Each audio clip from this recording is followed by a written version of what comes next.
Part 213. The Pentium Era, South to North. Author, Mei Shi Niang. Chapter 2122. When Zhang Xiangbei arrived in Chongqing, Director Gan and Xiaobian, the Deputy General Manager of Yubei Agricultural Development Co., Limited, who was stationed at the Chongqing branch of Zaixian Delivery, went to Jiangbei Airport to pick Zhang Xiangbei up. Xiaobian was driving, Zhang Xiangbei and Director Gan were sitting in the back seat. Zhang Xiangbei asked Director Gan, who is also the manager of Yubei Company, "What is going on?" Mr. Gan told him, "As I told you yesterday, more than a dozen people in Liken were making trouble, and they said they wanted to withdraw their shares." "Why?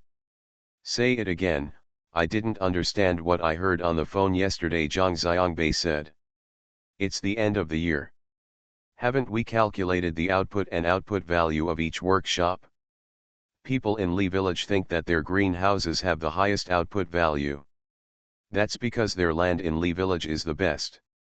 They ask for a year-end bonus. Either adjust their shares, or they will ask to withdraw their shares," Mr. Gan said. "One of their workshops is an entire greenhouse. The division of workshops is basically based on the original boundaries of each village. It is only in the adjacent parts of the two villages. In order to regularize the land and facilitate management, the land of this village will be if a part of the land is allocated to another workshop, a part of the land in another village will also be allocated to this workshop. The land in each workshop roughly overlaps with the original village boundaries, but is different. The concept of village seems to have been eliminated in the company, but it still exists in people's hearts.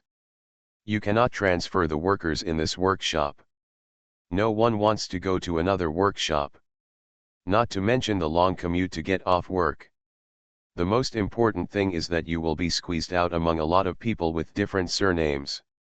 I think it's Li Deifu who is up to something.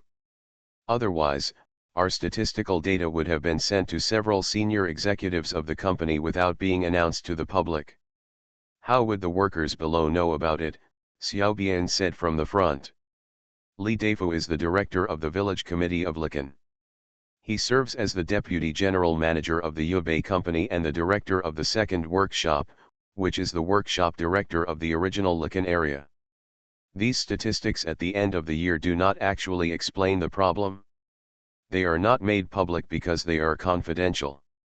Rather, they count these data because of the requirements of the head office, which uses big data to manage all supply bases across the country and according to market demand. Make overall arrangements for the next step of production. We cannot allow all supply bases to grow whatever they want, which will result in overproduction of certain varieties and insufficient supply of certain varieties. The head office will base each season on the characteristics of the land and climate of each provincial company. Give a production guideline, such as spinach, how much Guangdong needs to supply to the whole country every month, how much Hunan needs, and even the daily demand. Each provincial company below will arrange their production according to this production guideline. Production guidelines have advance notice. For example, when it is estimated how many new cities will be opened, the demand for the city will also be predicted and added to the production guidelines. This can ensure orderly production and sufficient quantity. Supply. Each provincial company, especially vegetable production and supply companies, will distribute production plans to the following farms, branches, cooperatives, family farms, and cooperative companies based on this production guideline. Specific to a company, such as Yubei Company, they will also send one or several categories of vegetables to the same workshop according to production guidelines. This workshop may produce one or several categories of vegetables throughout the year. In this way, workers' production skills will be more skilled, production efficiency will be higher, and the quality of vegetables will be more guaranteed. Saying that a workshop has the highest output value does not mean anything. That is because if your output value is high, it may only be the vegetable category assigned to your workshop. The selling price this year is relatively high. Other workshops, according to the production plan, do not grow this category. Vegetables, they grow other low-priced vegetables. If they grow them, the output value will also be high. But it is impossible for everyone to grow the same vegetables. How about other workshops? Zhang Xiangbei asked. What else can we do? When people named Li make trouble, of course people with other surnames will stop working. Everyone knows the reason. They said that if this happens, the company will leave it alone. In every workshop, everyone can grow whatever they want. Everyone will grow whatever vegetables are expensive in the market, said Mr. Gan. Li Deifu, do you usually have any conflicts? Zhang Xiangbei asked. Mr. Gan smiled and said, you don't know about the contradiction yet. It has been contradictory for hundreds of years.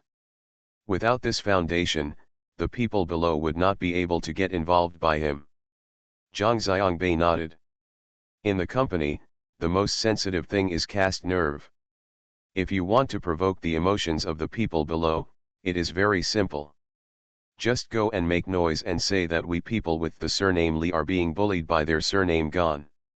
And as long as they are people, even if they are doing the same work and receiving the same remuneration, some people will still think that they work more than others and get less. The person who suffers the most is themselves. A person who has taken advantage of everything will not, if he thinks he is taking advantage of others, he will still feel aggrieved and will feel that others have taken advantage of him. I offended him. Xiao Bian honked the horn and said. Oh, why did you offend him? Zhang Xiangbei asked. He would often submit some messy invoices for reimbursement. I didn't approve them here, so he went to see Lao Gan. Lao Gan didn't sign either. He thought it was the two of us working together to punish him. Xiao Bian said. Zhang Xiangbei looked at Mr. Gan, and Mr. Gan nodded. Yubei Company is divided into 5 workshops. 5 general managers and deputy general managers, that is, village directors of 5 villages, are each in charge of a workshop. The company's finances are in charge of Xiaobian. The reimbursement process designed by Zhang Xiangbei and others is that all documents that need to be reimbursed must first be reviewed by Xiaobian. After review, they will go to Mr. Gan to sign for reimbursement. The purpose of this design was because reimbursement is the most sensitive matter, and several people did not say anything on the surface, but had conflicts or prejudices in their hearts. Mr. Gan was asked to directly face the other people. As long as he adhered to his principles, possible conflicts would be solved immediately. Will explode. Either Mr. Gan acts like a good old man and turns a blind eye to all documents and signs them. Otherwise, others will take advantage of them and the entire company's finances will be out of control. Xiaobian is an outsider and has no direct conflict of interest with any of them. He also represents home delivery. Asking him to block it in front and review it is equivalent to erecting a screen in front of Mr. Gan to prevent him from doing so.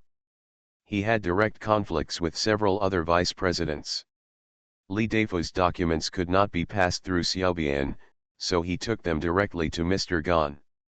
Mr. Gan did not sign, so he asked him to go to Xiaobian first as required.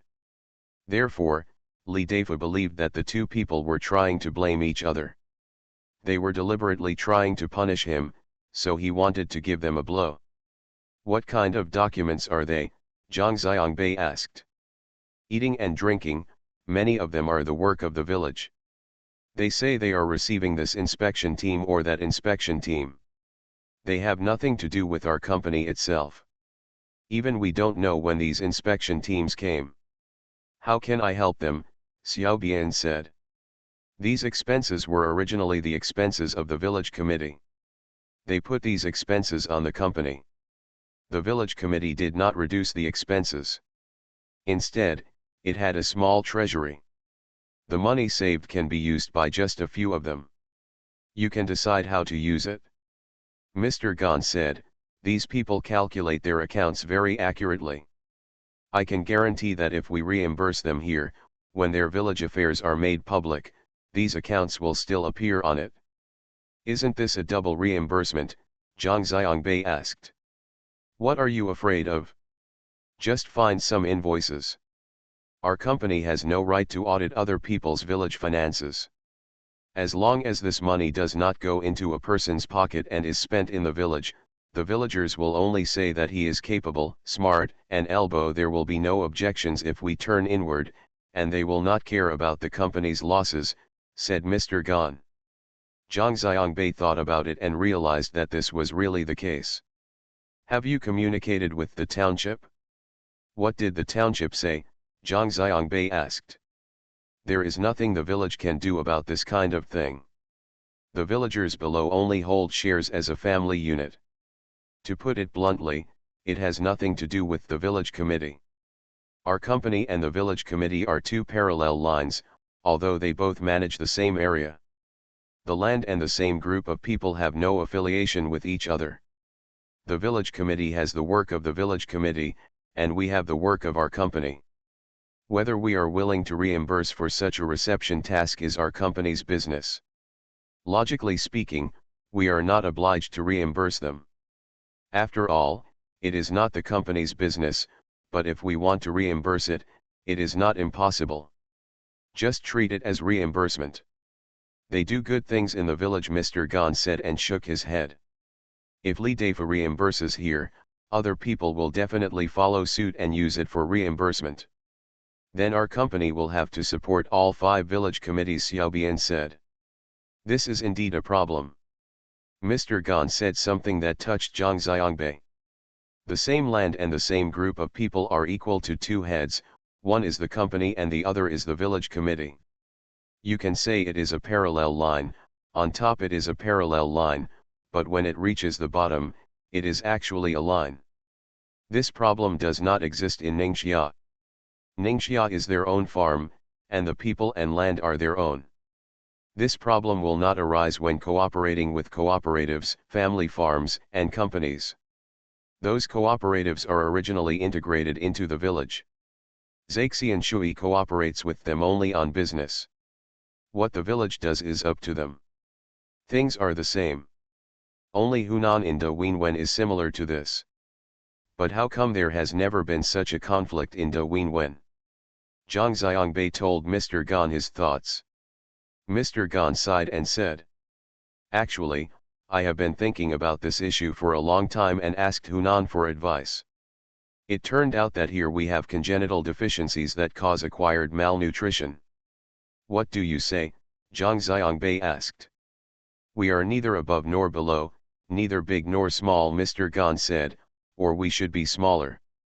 As we first said, with the village as the unit, a village is a company.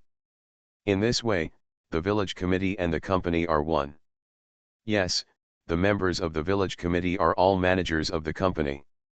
In this case, these people do the work of the company and the work of the village.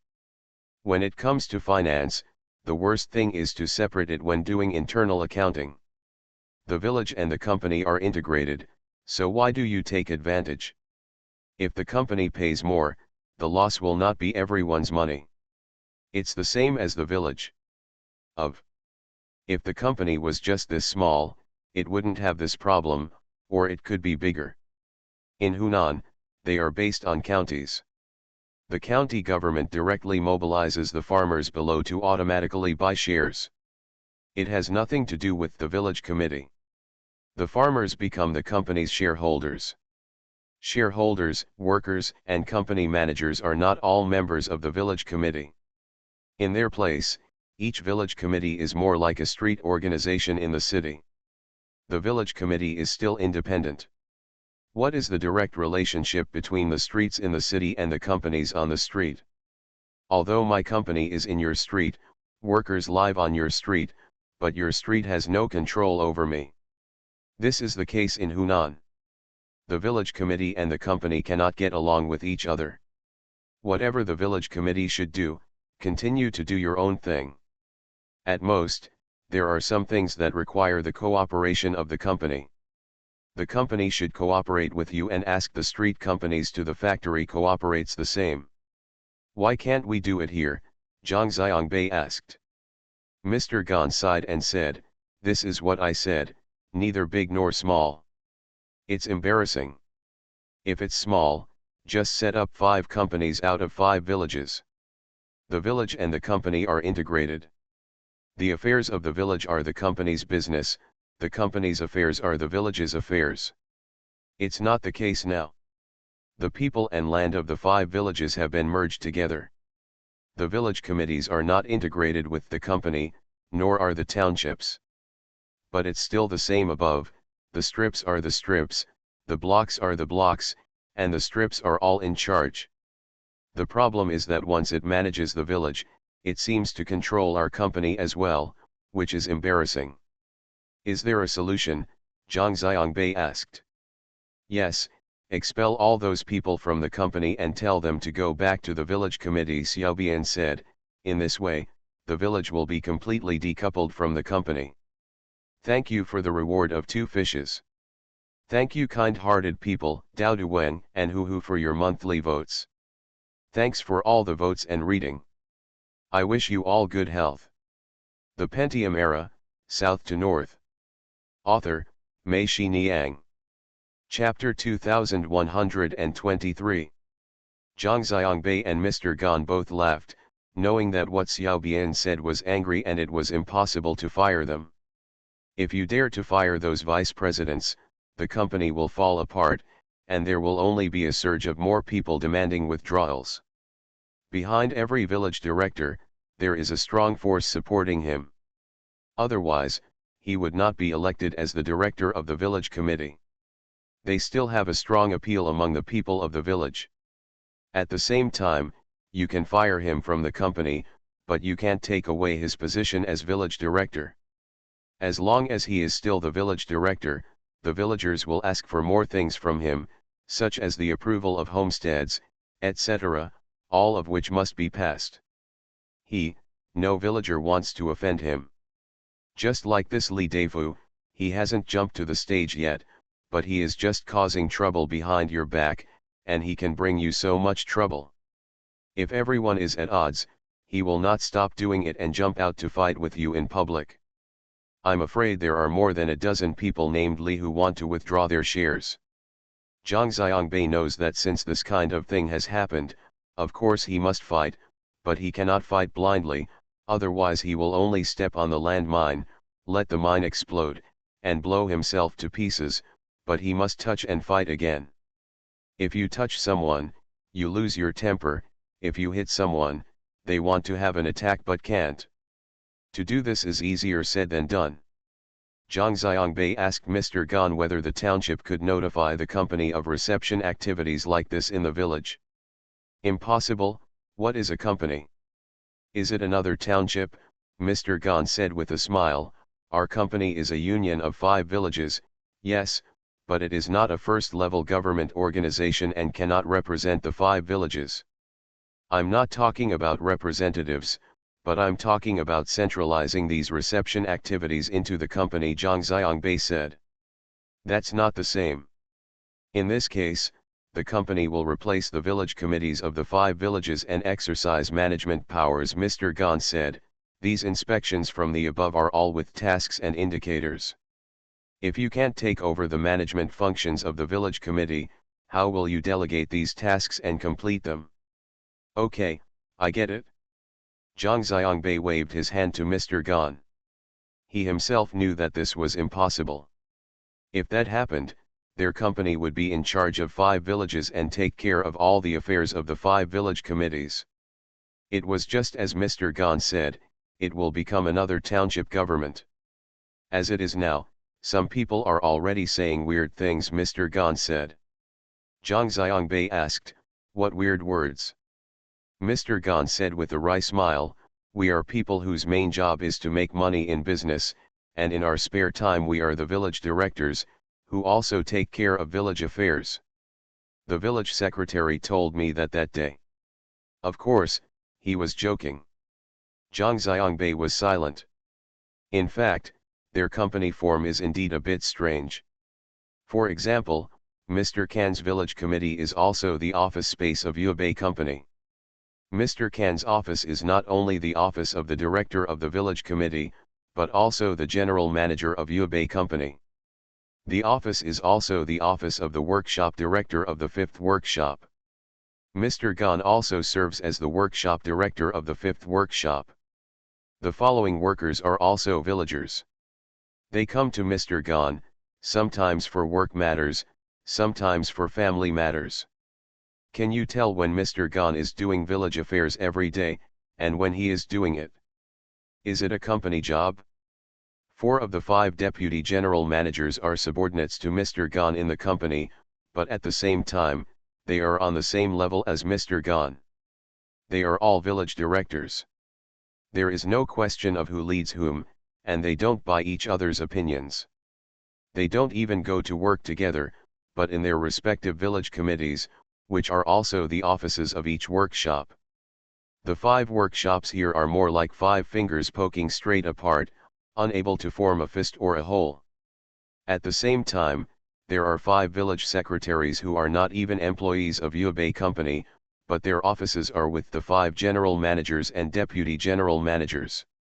Many times, these 5 village secretaries who are not even employees are themselves before they realized it, they had already participated in the management of Yubei Company, and all their villagers were involved in the company.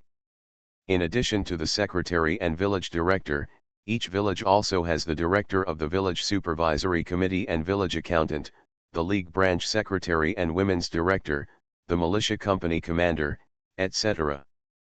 Zhang Xiangbei and the others originally considered not absorbing these people into the company, but if they are not absorbed, their income, which depends on village fiscal transfer payments and village collective payments, will be very low, and they will become villagers. The poorest households. In the end, these people also went to work in the company. For example, the village accountant served as the workshop statistician, the director of the supervisory committee, the league branch secretary and the women's director militia company commander, etc., and served as dispatchers, quality controllers, security managers, etc., but they were while completing the company's work. We must also complete the tasks assigned by the Superior Discipline Inspection Commission, Civil Affairs, Youth League Committee, Women's Federation, and Ministry of Human Resources and Armed Forces, and accept their leadership. The complexity of various relationships will bring about various contradictions and conflicts. It looks like a company, but in fact there are relatively independent groups inside, and there are many tentacles on it. Through these people, they reach in, which in turn requires the company to cooperate with them. When the car arrived in the countryside, Mr. Gan asked Zhang Xiangbei, "Do you want to go to the countryside first?" The secretary and the township chief told me that if you come, you must inform them that they want to treat you to dinner and say thank you. Zhang Xiangbei smiled bitterly and said, "Is there anything I can thank you for?" "Of course I have to thank you," Mr. Gan said.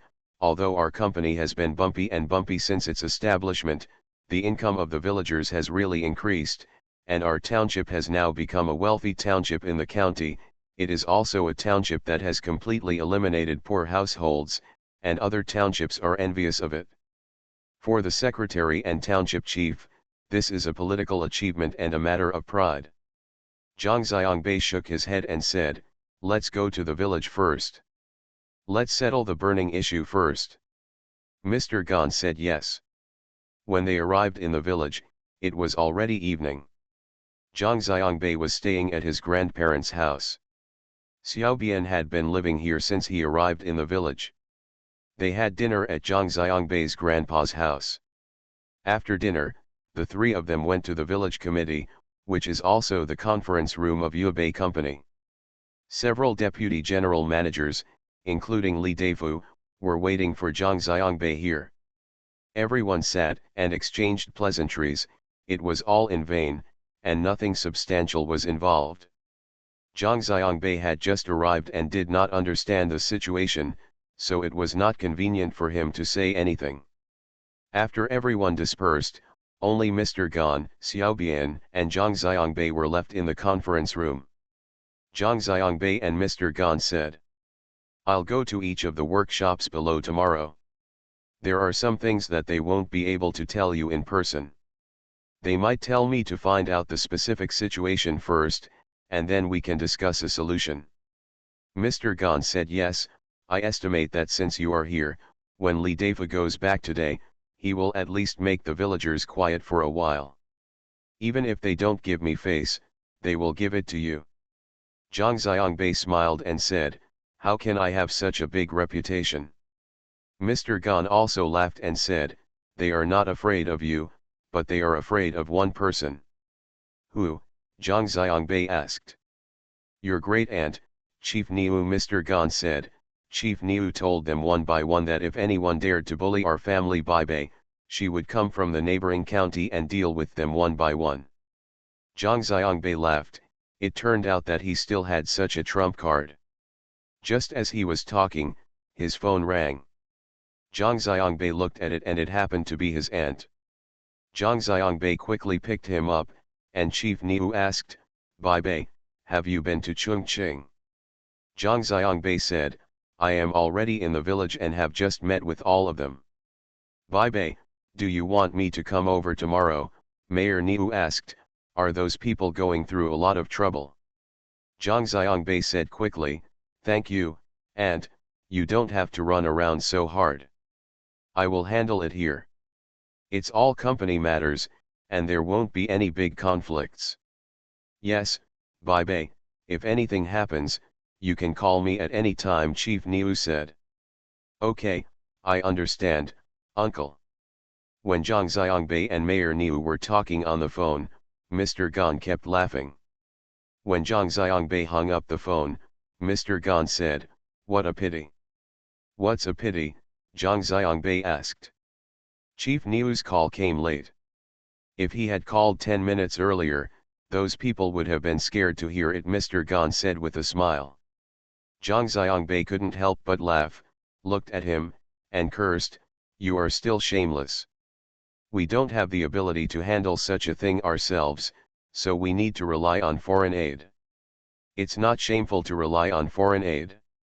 Nowadays, football and basketball are all played with foreign aid, aren't they? Said Mr. Gan.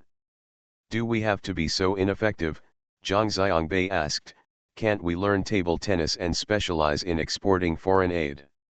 Okay, now that you've arrived, I know for sure that even if I die, I'll have someone to die with, Mr. Gan said, and Zhang Xiangbei and Xiao Bian laughed. Do you want me to accompany you tomorrow? Xiao Bian asked. No need, Zhang Xiangbei said, just give me your car. Xiao Bian said okay, I will fill up the gas later. At night, Zhang Xiangbei slept in Zhang Chen and Xiao Zhao's room. Although Xiao Zhao had already settled in Hangzhou when the house was built, the family still prepared a room for her and Zhang Chen, waiting for them to come back. However, Xiao Zhao never came to stay once. Xiao Zhao later came back twice, once when Xiao Fang was admitted to Zhejiang University and she accompanied her to change her household registration, and once when Xiao Shu was admitted to the China Academy of Art, but both times, they only went to the countryside. This room was decorated with the help of Xiaoshu and Xiao Fang. On the wall are photos of Xiao Zhao when he was a child. Xiao Zhao in the photo is younger than Zhang Xiangbei now, only about 13 or 14 years old. When they came back during the Spring Festival last year, Zhang Xiangbei and Xiangnan lived in this room. Xiangnan liked the photo very much and said he wanted to take it away. At that time, Zhang Xiangbei and Xiangnan said they still didn't want it. Why? I like this photo of Aunt Xiao Zhao so much, Xiangnan said. Leave her here, my mother is still here, and we also have one thought here. Zhang Xiangbei and Xiangnan said. Xiangnan nodded, she sighed, and said, Zhang Xiangbei, then I will really miss this place. Zhang Xiangbei stared at the photos on the wall and said softly to Xiao Zhao, Mom, I'm back. Thank you Bai Xiaochang for the reward. Thank you for my monthly votes, at Invisible Man, and Zhao 1017. Thanks for all the votes and reading. Have a good evening everyone. You are listening to Novels at Bless Up channel. Wish you happiness and luck. Please subscribe to receive new novels. How do you feel about this novel? Please like and leave a comment. The Pentium Era, South to North. Author, Mei Shi Niang. Chapter 2124. At around 5 o'clock in the morning, the outside had just been polished and a little bit of fish belly white was found. Zhang Xiangbei got up. He went to the bathroom, washed his face, brushed his teeth, and went downstairs without even taking his bag. Halfway through, Zhang Xiangbei walked back, opened the backpack on the table, took out a soft-shell Alishan Jingtai blue cigarette, opened the outer packaging, took 2 packs, and put them in the left and right pockets of his down jacket. Stuff a pack. Zhang Xiangbei doesn't smoke. Xiaobao brought these cigarettes to Zhang Chen when he came last time. A box of cigarettes was placed in Zhang Xiangbei's office. When Zhang Chen came to Zhang Xiangbei's office, Zhang Xiangbei, after talking to him, Zhang Chen took one look and said, "Taiwanese cigarettes are not used to smoking and are not easy to smoke. You should leave them for Liu Bang, the great ancestor of the Han dynasty. He smoked them all year round. Mainland China cigarettes are flue-cured, while Taiwan cigarettes are mixed types, 2 big smokers. Liu Bang, the emperor of the Han dynasty, couldn't get used to smoking mainland cigarettes, and Zhang Chen didn't like smoking Taiwanese cigarettes. Zhang Xiangbei was so busy that he thought of sending it to Han Emperor Liu Bang several times, but he didn't have time. As a result, Gu Gong saw it and took one apart, saying that he wanted to study it. When Zhang Xiangbei went to Yinchuan, he stuffed one into his backpack. He originally wanted to go to Yinchuan. Whether he went to his own farm or a family farm, he would always meet some old smokers. These people saw Zhang Xiangbei. When you are talking, you are always a little reserved. When you hand over a cigarette, the other person will relax when they start smoking together. I brought this instead of buying a Zonghua because the cigarette is fresh and I don't care whether it is good or not. As soon as smokers see the cigarette, they will be curious and ask what kind of cigarette it is. Questions and answers will open up the topic. You can continue chatting. This is also the experience Zhang Xiangbei learned in New Haven.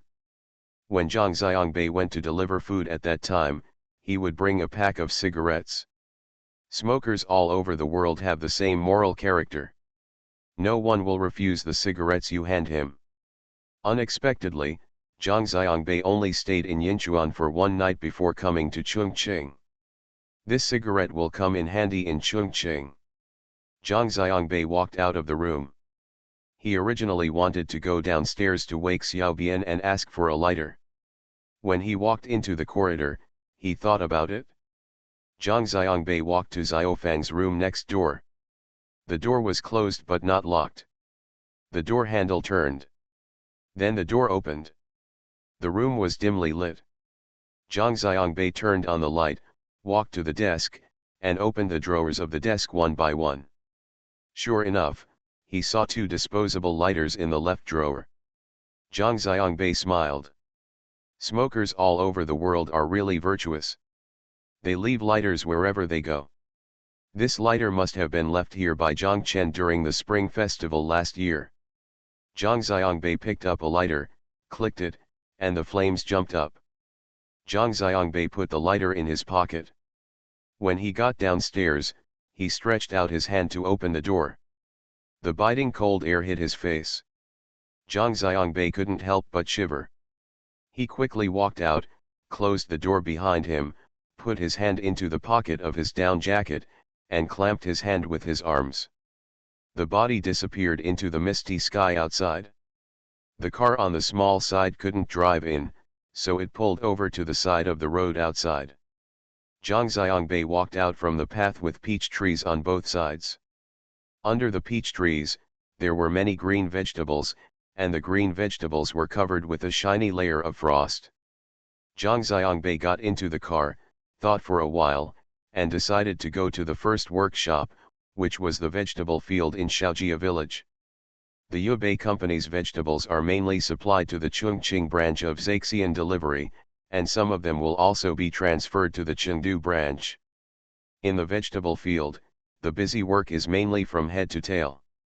A batch will be harvested in the evening and sent out before 8 p.m. It will be sent to the Chongqing branch of Zaixian Delivery. After cleaning and sorting, it will be delivered in the middle of the night. The delivery at this time is mainly to corporate customers, who are waiting for these dishes to make breakfast and lunch.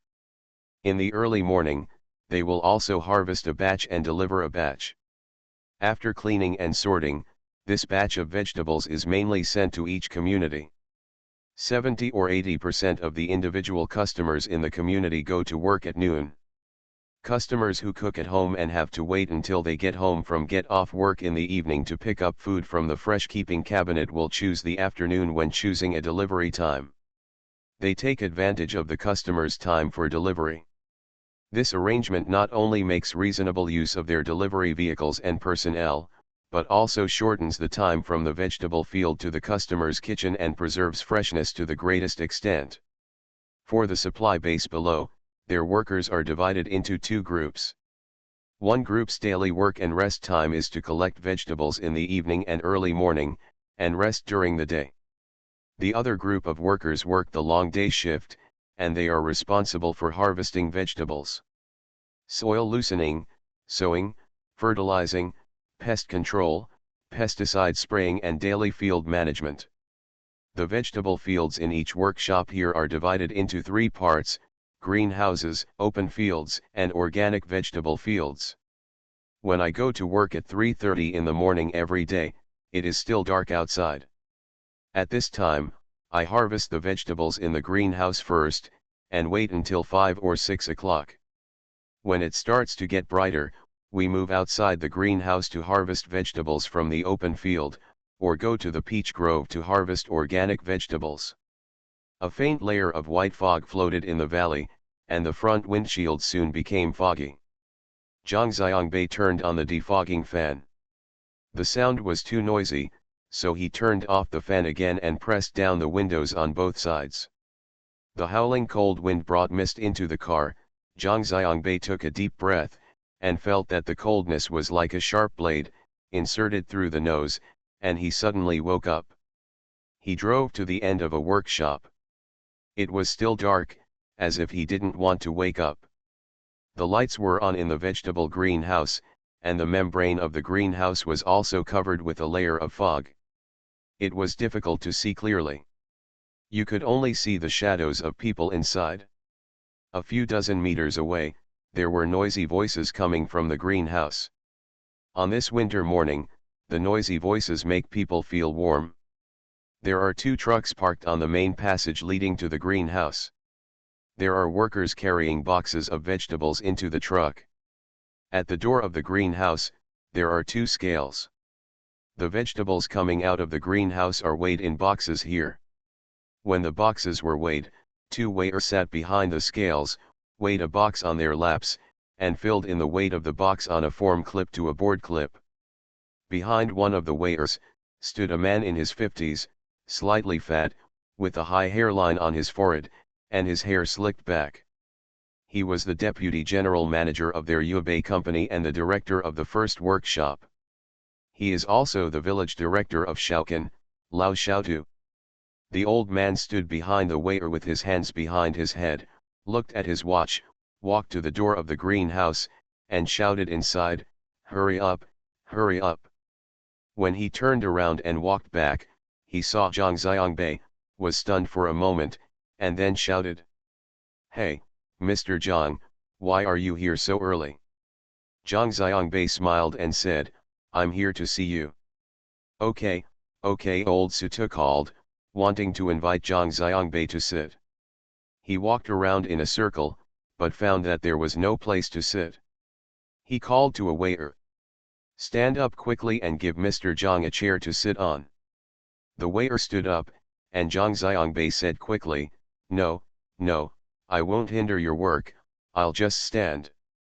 The old man said, "Okay, let's go inside the greenhouse. It's warm inside." Zhang Xiangbei said yes. Two people walked into the greenhouse, where Chinese cabbage was being harvested. Someone was cutting it, and someone was tearing off the broken leaves on the outside, and then putting a rubber band on the cabbage to prevent the leaves from falling apart. Others were cutting the cabbage. Chinese cabbages are neatly stacked in turnover boxes according to size. The vegetables in each box are evenly sized. Come on, smoke. Zhang Xiangbei took out a cigarette and handed it to Lao Shao. The two of them walked to the cleared field aside. Zhang Xiangbei squatted down, and Lao Shao followed suit. The old man took out a lighter and lit Zhang Xiangbei's cigarette first, and then his own. He took a puff, took the cigarette out of his mouth, and held it up in front of his eyes for a look. Taiwanese cigarettes were given to me by my friend, Zhang Xiangbei said. No wonder, said the old man. Aren't you used to smoking? Zhang Xiangbei asked. It's like the foreign cigarettes I smoked before, Marlboro Old Sutu said. What brand is it? Zhang Xiangbei took out the cigarette and handed it to Lao Xiaotiou. Lao Xiaotiou looked at the cigarette front and back and muttered the words Alishan. Give it to you, Zhang Xiangbei said. The old man was not polite. He smiled and waved his cigarette to express his gratitude. Then he put the cigarette away and said, I'll take care of them later and covet them. Zhang Xiangbei said yes. How much does a pack of cigarettes cost? Asked the old man. Not expensive, 60. Zhang Xiangbei said that. The old man shouted, Isn't 60 expensive? The Taiwan dollar is equivalent to RMB 15, but it is already the most expensive cigarette in Taiwan, Zhang Xiangbei said. Are cigarettes so cheap in Taiwan? Zhang Xiangbei is right.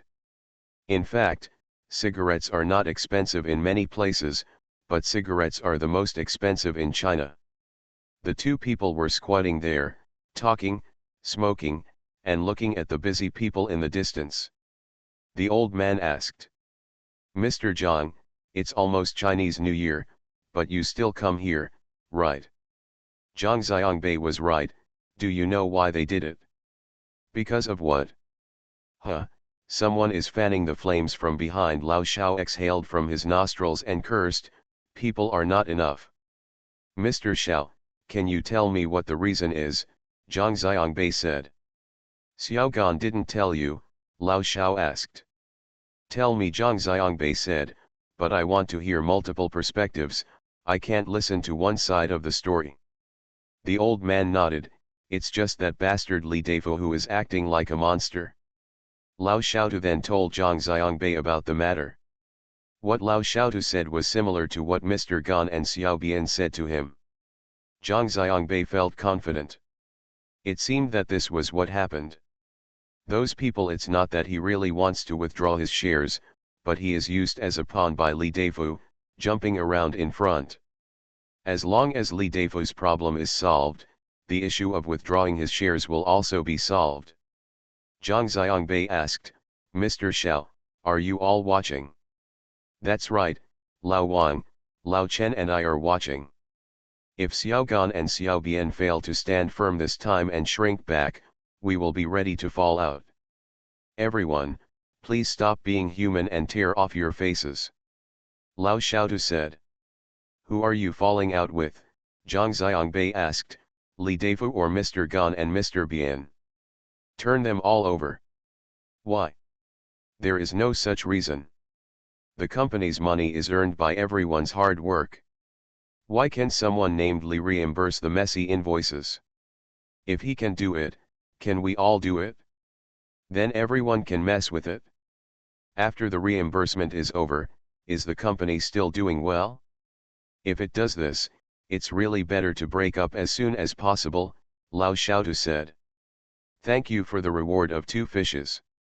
Thank you for your monthly votes of no future, only remember the original intention, heart dances, XIN 1984, Edison, frivolous, humorous tribe, and how. Thanks for all the votes and reading. I wish you all good health. The Pentium Era, South to North. Author, Mei Shi Niang. Chapter 2125. The work in the greenhouse was finished, and a group of people lazily walked outside. Some people yawned constantly, and some people beat their waists with their hands. Passing by them, they saw Zhang Xiangbei and Lao Xiaotu squatting here. Everyone straightened up and stepped up. The old man waved his hand and urged them, hurry up, go over there and help, time is running out. Then he yelled inside, turn off the lights, electricity is free. Someone turned off the lights, and the shed suddenly became dark. At this time, although it was already bright outside, the plastic film of the greenhouse was covered with a layer of fog, like frosted glass, and the light could not completely penetrate. The two men squatted there and continued talking in the semi-darkness. Zhang Xiangbei asked, is it difficult for Li Deifu and his village? No village is in trouble. We are all upside down. In the drawer of my office, there are a lot of unreimbursed receipts. The village has no money to reimburse, and Li Deifu is not the only one, Lao Xiaotu said. Why is this happening? Zhang Xiangbei felt a little strange. What Lao Xiaotu said was different from what Mr. Gan said. Zhang Xiangbei asked, isn't it that the villagers are indeed having a better life now? Lao Xiaotu seemed to know what Zhang Xiangbei was going to say and interrupted him.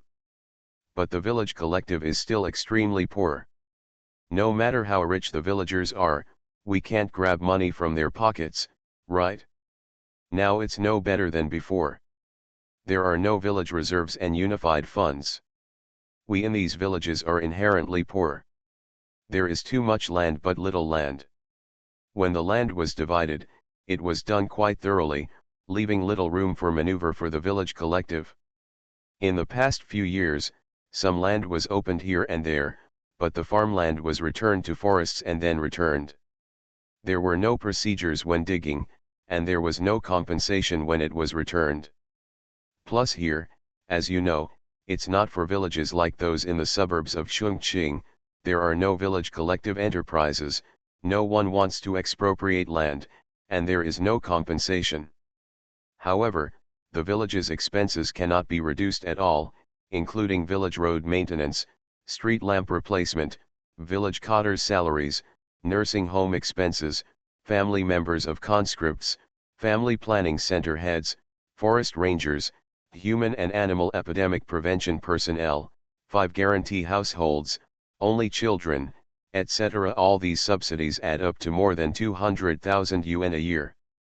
There is another major item, which is the various inspections above. To receive them, the hotel owes a lot of money. Zhang Xiangbei had never heard of these expenses before, and he didn't know that a village committee had such a huge burden. Zhang Xiangbei said, what about the village's income? Didn't I say before that there is basically none? Except for the transfer payment of 82,000 yuan a year from the superior government, the rest must be raised by our village collectively. Where can we raise it? In our village, there is only one fish pond and one I can collect a rent of 3,000 yuan a year, but there is no other income. Fortunately, now that a company has been established, village cotters like us also have an income from the company. After discussion in our village committee, we all agreed that we will not receive any part of the village cotters' remuneration and use it to subsidize the village. As the village director, I am now doing voluntary labor for the village. Even so, it is still not enough. There is no source of income. What's the use of reducing expenditures, but opening up resources is easier said than done. Mr. Zhang, I'm not afraid of your jokes. Now when I take people to a restaurant for dinner, the owner and his wife of the restaurant have fire in their eyes when they see me. I also want to lose face. I don't want to eat this meal. How can I not go? The leaders above are here to check. They think highly of you. You can't not even invite others to eat? Otherwise, you will still be able to get in the future. If you need their help with something in the village, they will still pay attention to you. I don't know if I don't tell you. I didn't know this was like this in the village before. Once I mentioned it, it was really shocking. Is there a solution? Zhang Xiangbei asked. No, just one word, wait. Anyway, it is not our village. As long as it is a village far away from the suburbs of the city and no land has been expropriated, this is the case. The income and expenditure of the village collective are all paid. Just wait. Wait, and see how the superiors solve this problem, Lao Xiaotu said. This won't affect your enthusiasm for work, Zhang Xiangbei said with a smile. What's the point of talking about positivity? Just treat it like a monk ringing the bell every day, Lao Xiaotu said with a smile. A few of us are together and often joke that when the election comes, we will stop being the village director and just stay in peace, forget about working a part-time job in the company. The deputy general manager is not qualified, the boss will still let us grow vegetables, are you right? Mr. Zhang? Don't be so pessimistic, Zhang Xiangbei said, there will always be a way. The two people squatted there talking for more than an hour without realizing it. Someone came in and said to the old man, Director, the car has been loaded. Go and see if it is ready to start. Lao Sutu and Zhang Xiangbei stood up and walked out. 5 trucks were parked outside, sandwiching Zhang Xiangbei's car. Zhang Xiangbei looked at it and found it funny. He had just been talking to Lao Sutu. Why didn't he hear another car coming? Moreover, he discovered that Gu Gong was right about one thing. 2 people squatting and talking can really become a conversational couple. All 5 trucks have been loaded, and the quality control officer of the Chongqing branch of Zaixian Delivery holds a plate clip in his hand and wants to check the loading list with Lao Xiaotu. Zhang Xiangbei said goodbye to them, moved the car out from between the 2 trucks, changed direction, and left Shaoqin for Likan. When passing by the vegetable field in Likan, Zhang Xiangbei found that the vegetables here had also been sent away, and the workers had all finished their work. Only 2 people were holding brooms, cleaning the empty area for loading trucks. Zhang Xiangbei pressed down the car window and asked them, "Are you finished?" Both of them said it was over and the cars had left. Zhang Xiangbei asked, "Where is Li Deifu? Have you gone home?" One of them said, "He will not go home. He must be in the village now. You go to the village to find him." Zhang Xiangbei thanked them and drove to the village committee of Li village. There was no one in the village committee. After a busy morning, everyone should have gone home to rest. Every office door was closed. Zhang Xiangbei walked to the door of Li Deifu's office and knocked on the door with the idea of trying. There was a rustle in the door, and then there was no movement. Zhang Xiangbei knocked on the door again, and Li Deifu's voice came from the door. A lazy and somewhat impatient voice. "Come in." Zhang Xiangbei pushed the door open and went in. He saw Li Deifu lying on the sofa, facing inside the sofa, covered with a military coat. He knew someone had come in, but he still lay there motionless. "Hello, Mr. Li," Zhang Xiangbei said. The person on the sofa shivered, then turned around and sat up. Li Deifu rubbed his eyes and said, "It's really you, Mr. Zhang, why are you here?" "What, you're not welcome?" Zhang Xiangbei asked. Welcome, how could I not welcome you? I'll get you some water." Li Deifu stood up as he spoke and was about to pour water for Zhang Xiangbei. In a hurry, his knee hit the corner of the coffee table. He grimaced in pain. Zhang Xiangbei said, "I'm not thirsty, you'd better sit down." Li Deifu rubbed his knees and sat down. "Put on your coat. If you get up suddenly like this, it's easy to catch a cold," Zhang Xiangbei said. Li Deifu chuckled and picked up his coat. Instead of putting it on his body, he put it on his thighs. Then he picked up the air conditioner remote control on the coffee table and pressed it to turn on the air conditioner. Li Deifu is not very old, probably 4 or 5 years older than Mr. Gan.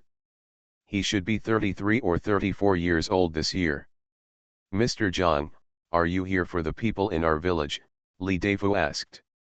"Yes," Zhang Xiangbei said. "Tell me, what's going on?"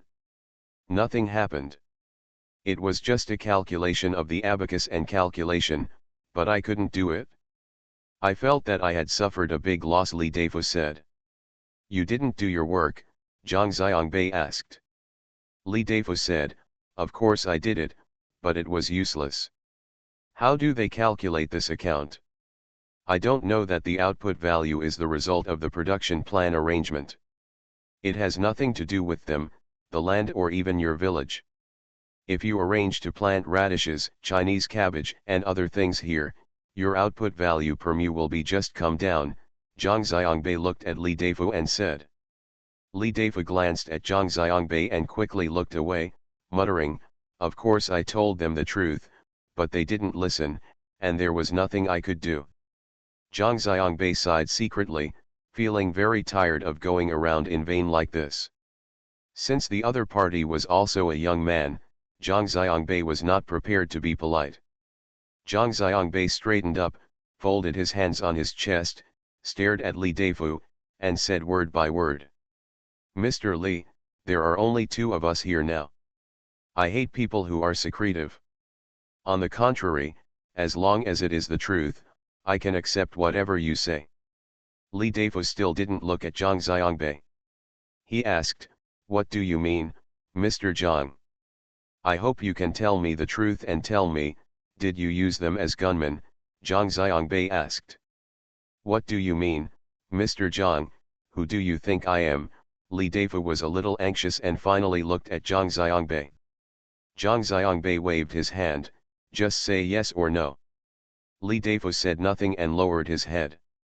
Zhang Xiangbei said. Okay, Mr. Li, if you say no, I believe that this matter has nothing to do with you.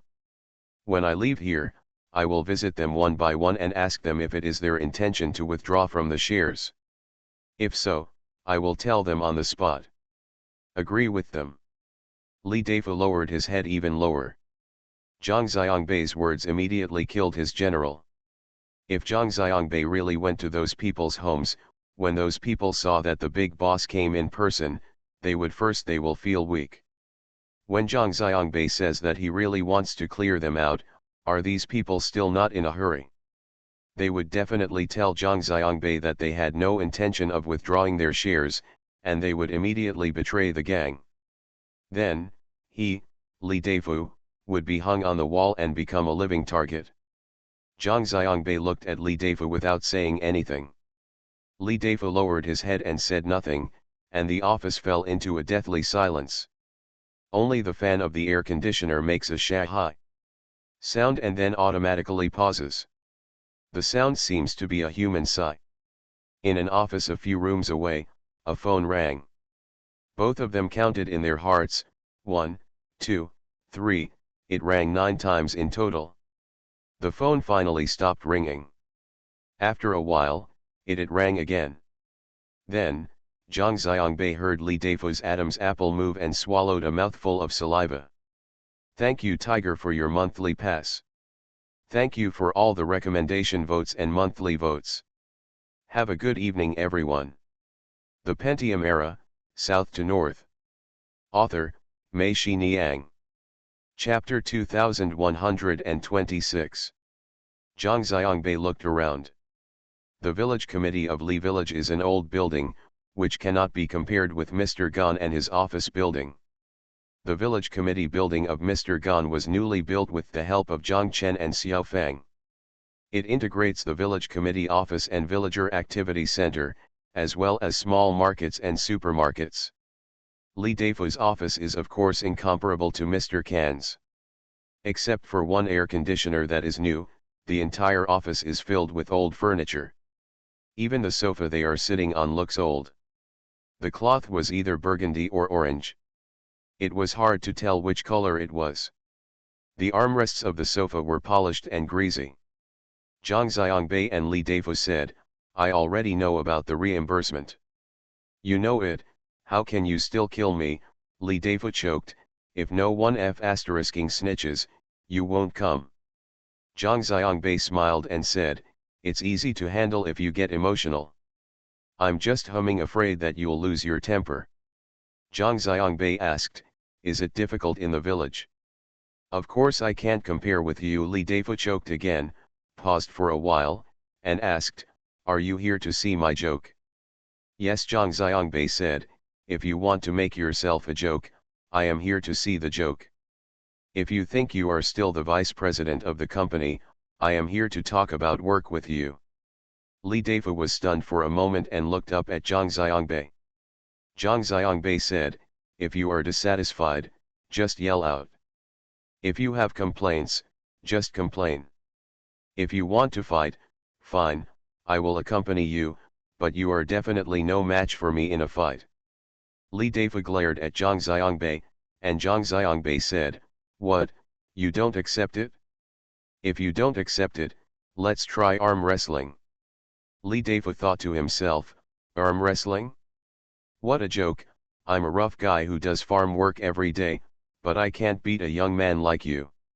Li Deifu reached out and wiped it with his sleeve, wiped everything on the coffee table aside, and said to Zhang Xiangbei, come, just come, I'm still afraid of you. The two of them each occupied one side of the coffee table, holding hands together. Zhang Xiangbei felt the thick calluses on Li Deifu's hands, which made him feel good. With such calloused hands, this guy shouldn't, he is a sneaky person. Who's going to call 1, 2, 3, Zhang Xiangbei asked. You shout, you are a guest, Li Deifu said generously. Okay, I'll call, 1, 2, 3 with a snap. Zhang Xiangbei's palm pressed Li Deifu's palm firmly on the coffee table without even struggling. Li Deifu seemed a little unconvinced. He murmured, I'm not even ready. Okay, let's do it again. Zhang Xiangbei said and took Li Deifu's hand again. The two of them made preparations. Zhang Xiangbei asked, are you ready? Li Deifu took a deep breath and said, ready. 1, 2, 3 with a snap, Zhang Xiangbei pressed Li Deifu's palm on the coffee table. Li Deifu didn't believe it anymore. Even if he lost, he wouldn't lose without losing. He looked at both sides of his body and said, the distance here is too small, I can't even let go. Zhang Xiangbei smiled, pulled out the coffee table, and volleyed into the air. It was very spacious for both of them to squat down. After losing 2 games in a row, Li Deifu felt a little unsure. He said, I've been working all morning, squatting, and my waist can't use up any strength. Let's go to the desk. Zhang Xiangbei greeted him. Now that he has started, he must convince Li Deifu today. The two people walked to the desk, occupied opposite corners, held their hands together, and Zhang Xiangbei said, this time you call 1, 2, 3. Li Deifu said yes. He took a deep breath, and then shouted, 1, 2, 3. With a pop, Zhang Xiangbei immediately pressed his palm on the desk. Impossible, impossible, how is it possible? I rarely lose in arm wrestling, Li Deifu kept shouting. Zhang Xiangbei laughed and said, arm wrestling is not about brute strength. It requires skill. Strength alone is of no use. If the two of us go out and carry a load of rice weighing 200 kilograms, I will definitely not be able to beat you. Maybe it won't work after just a dozen steps, but this arm wrestling. Zhang Xiangbei stopped talking here, and Li Deifu said anxiously, come on, tell me, Mr. Zhang, what's the trick in this arm wrestling? Observe, Zhang Xiangbei said, you have to observe the opponent. When most people arm wrestle, when they say they are starting or preparing to start, they will unconsciously take a breath. This is when they take a breath, which is when they are at their weakest. Yes, if you use your strength at this time, the other party will definitely not be your match. What if I keep holding my breath? Li Deifu asked. So I want you to shout 1, 2, 3, and you don't need to take a breath after shouting. When I shout, I also want to ask you if you are ready. If you don't answer, I will ask again until you answer.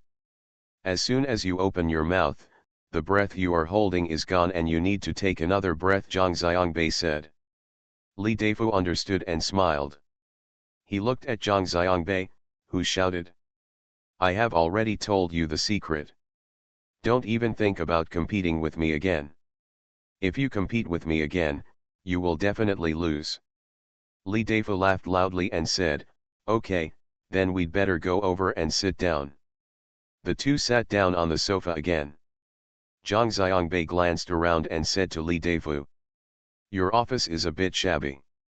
Apart from this air conditioner, there is nothing decent. However, it is not bad to have air conditioning. The office environment is not bad." After the two people wrestled with each other, Li Deifu's face looked much better, and he should be able to speak clearly. Li Deifu snorted and said, "I bought this air conditioner with my own money. I also installed a separate electricity meter. Every word that goes by is paid for by me." Zhang Xiangbei understood why this guy didn't turn on the air conditioner while sleeping in such a cold weather when he came in earlier. It turned out that he couldn't bear to pay for electricity. Zhang Xiangbei didn't need to ask any more why the village collective was in such difficulty. The old man had already told him that Zhang Xiangbei couldn't feel it because he only went to the company, that is, Mr. Kan's place. Mr. Kan's place looks pretty good. That's because not only was the house sponsored by Zhang Chen and Xiao Fang, but Zhang Chen also gave the village center 300,000 yuan a year, saying it was a special fund, but when the money came to the village, they didn't. Those who know how to audit will not end up diverting funds to subsidize the village. After the company was established, that place became the company's location. All electricity and phone bills, including security, cleaning, and canteens, were company expenses. Mr. Gan and his village had more funds. Zhang Xiangbei ran to the workshop below and took a look. He felt that he had been a little neglectful. Here, including the other three villages, the village committee is also the workshop of his company. Each workshop has some office funds, which is not excessive. Mr. Gan and Xiao, on the other hand, Li Deifu probably didn't take it into consideration before it appeared that Li Deifu had to bear the electricity bill for an air conditioner in the office. Zhang Xiangbei and Li Deifu said, "Let's talk about the reimbursement. I heard Mr. Gan and Xiao Bian's side of the story, and I also want to hear your side of the story." Gan Deitu? Gan Deitu is a well-fed man who doesn't know how hungry a man is. He's just putting on airs. Li Deifu cursed, "If I were him, I wouldn't do such bullshit and reimburse with those invoices. I'm so humming shameless." "Tell me, what's the difference between you and him?" Zhang Xiangbei said. "In their village, your parents have money to give them, open supermarkets, rent out the market, and collect the money. Someone from above comes to inspect, and the company has a canteen to accommodate them. Who knows whether that is a matter of the village or the company? Where is the village? They are all mixed up with the company. Who can figure it out? What about us here? Look, what do we have here? I'm just not convinced. If the superiors came to inspect me, why should they say it's a village matter? My entire village is a workshop, and the villagers are all employees of the company. If my superiors came to inspect me, it can't be the company's business. Is that where he is?" Li Deifu said, feeling a little indignant. "What you say makes sense," Zhang Xiangbei said. "However, Mr. Gan and Xiao Bian are not to blame for this matter. If you are to blame, it's my fault. It's because I don't understand the countryside and the specific situation here. I don't know. Considering that our company is a special type of company, the financial system that works in other places will not work here. If we want to talk about the company's financial system completely, Xiaobian did the right thing. The fault lies in the company's financial system. The system is not flexible and does not adapt to local conditions. I will consider this carefully." When Zhang Xiangbei said this, Li Deifu softened and said, "Mr. Zhang, I know you are a good person. Your whole family is a good person. Everyone in our village knows it. I don't mean to blame you. I just, sigh. If you have any difficulties, Mr. Li, just tell me," Zhang Xiangbei said. Li Deifu lowered his head and said, "I am no longer a human being inside and out, and I know that even if I take those invoices for reimbursement, I won't be able to say anything, but there is nothing I can do about it. Zhang Xiangbei guessed 1 or 2, and asked, do you owe the hotel too much money, and the hotel owner asks you for it every day? He doesn't ask for me every day. I am scolded by my wife every day. Did you see that? In order to stop listening to her nagging, I don't even dare to go home. I don't sleep in a good bed. I finish work and run to the office. Go to sleep, Li Dafo said. Zhang Xiangbei was surprised and asked, why is your wife scolding you? The restaurant owner is coming home to collect debts. The owner of the hotel is my brother-in-law, Li Dafo said angrily. People who don't know, think that I take guests to his store to be nice to him. Who knows that if I don't take him there, who will let me take credit? There are 2 restaurants on the side of the road. The debts owed by the previous village directors have not been paid yet. If I take people there, when they see them, they will tell them that they are closed today and not open for business. Zhang Xiangbei understood. When the brother-in-law came to the door, the brother-in-law naturally did not dare to refuse. He had to serve the good wine and food that the brother-in-law asked for. However, after eating for a long time without seeing the money, the brother-in-law could not bear it. He and his brother-in-law could not bear it. I dare not say, I will definitely go to my sister to complain. As soon as Li Dafo comes home, this sister will definitely nag her endlessly. Okay, Mr. Li, I know everything about your situation here. I've been here for the past 2 days. If you have any other ideas, just come to me directly. I said, you can say anything, and you can complain about anything. You can send it, I will finally think of a way to see how these things are resolved. Okay, Zhang Xiangbei said. Li Dafo nodded and said yes, I believe you, Mr. Zhang. Thank you, just trust me, Zhang Xiangbei said and stood up. I'll leave first and won't delay your sleep. Li Dafo saw Zhang Xiangbei outside the door. Zhang Xiangbei remembered and said, by the way, there's one more thing. I don't care if those people are being used as gunmen by you.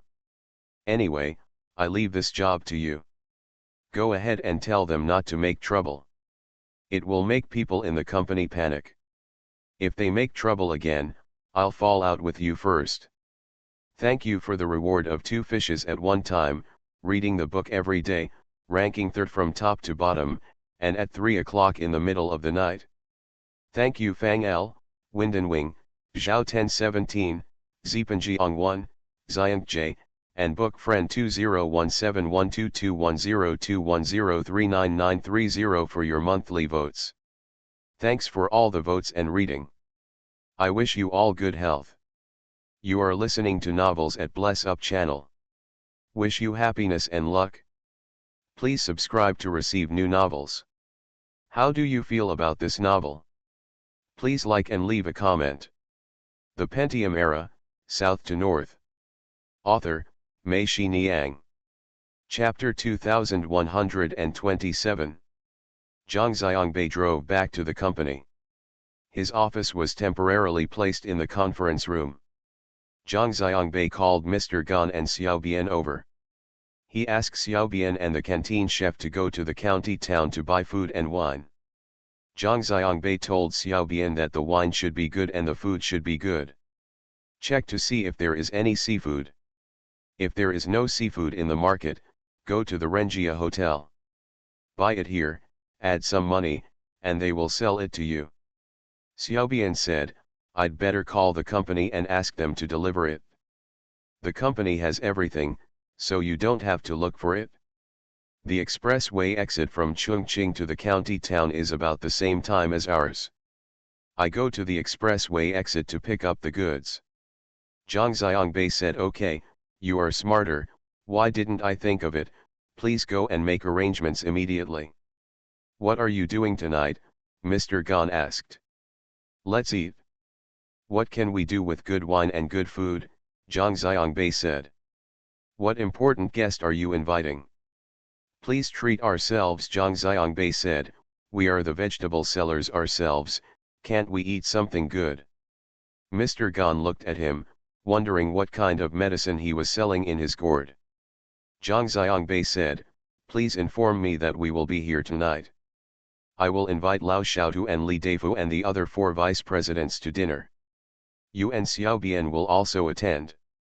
We will sit together to communicate and enhance each other's feelings." "Where's the secretary?" Mr. Gan asked. "Do you want the secretary to come too?" Zhang Xiangbei thought for a moment and said, "It's better not to use it. It's just our own people in the company who can fire at night. It's not very convenient to have outsiders here, and it doesn't look good.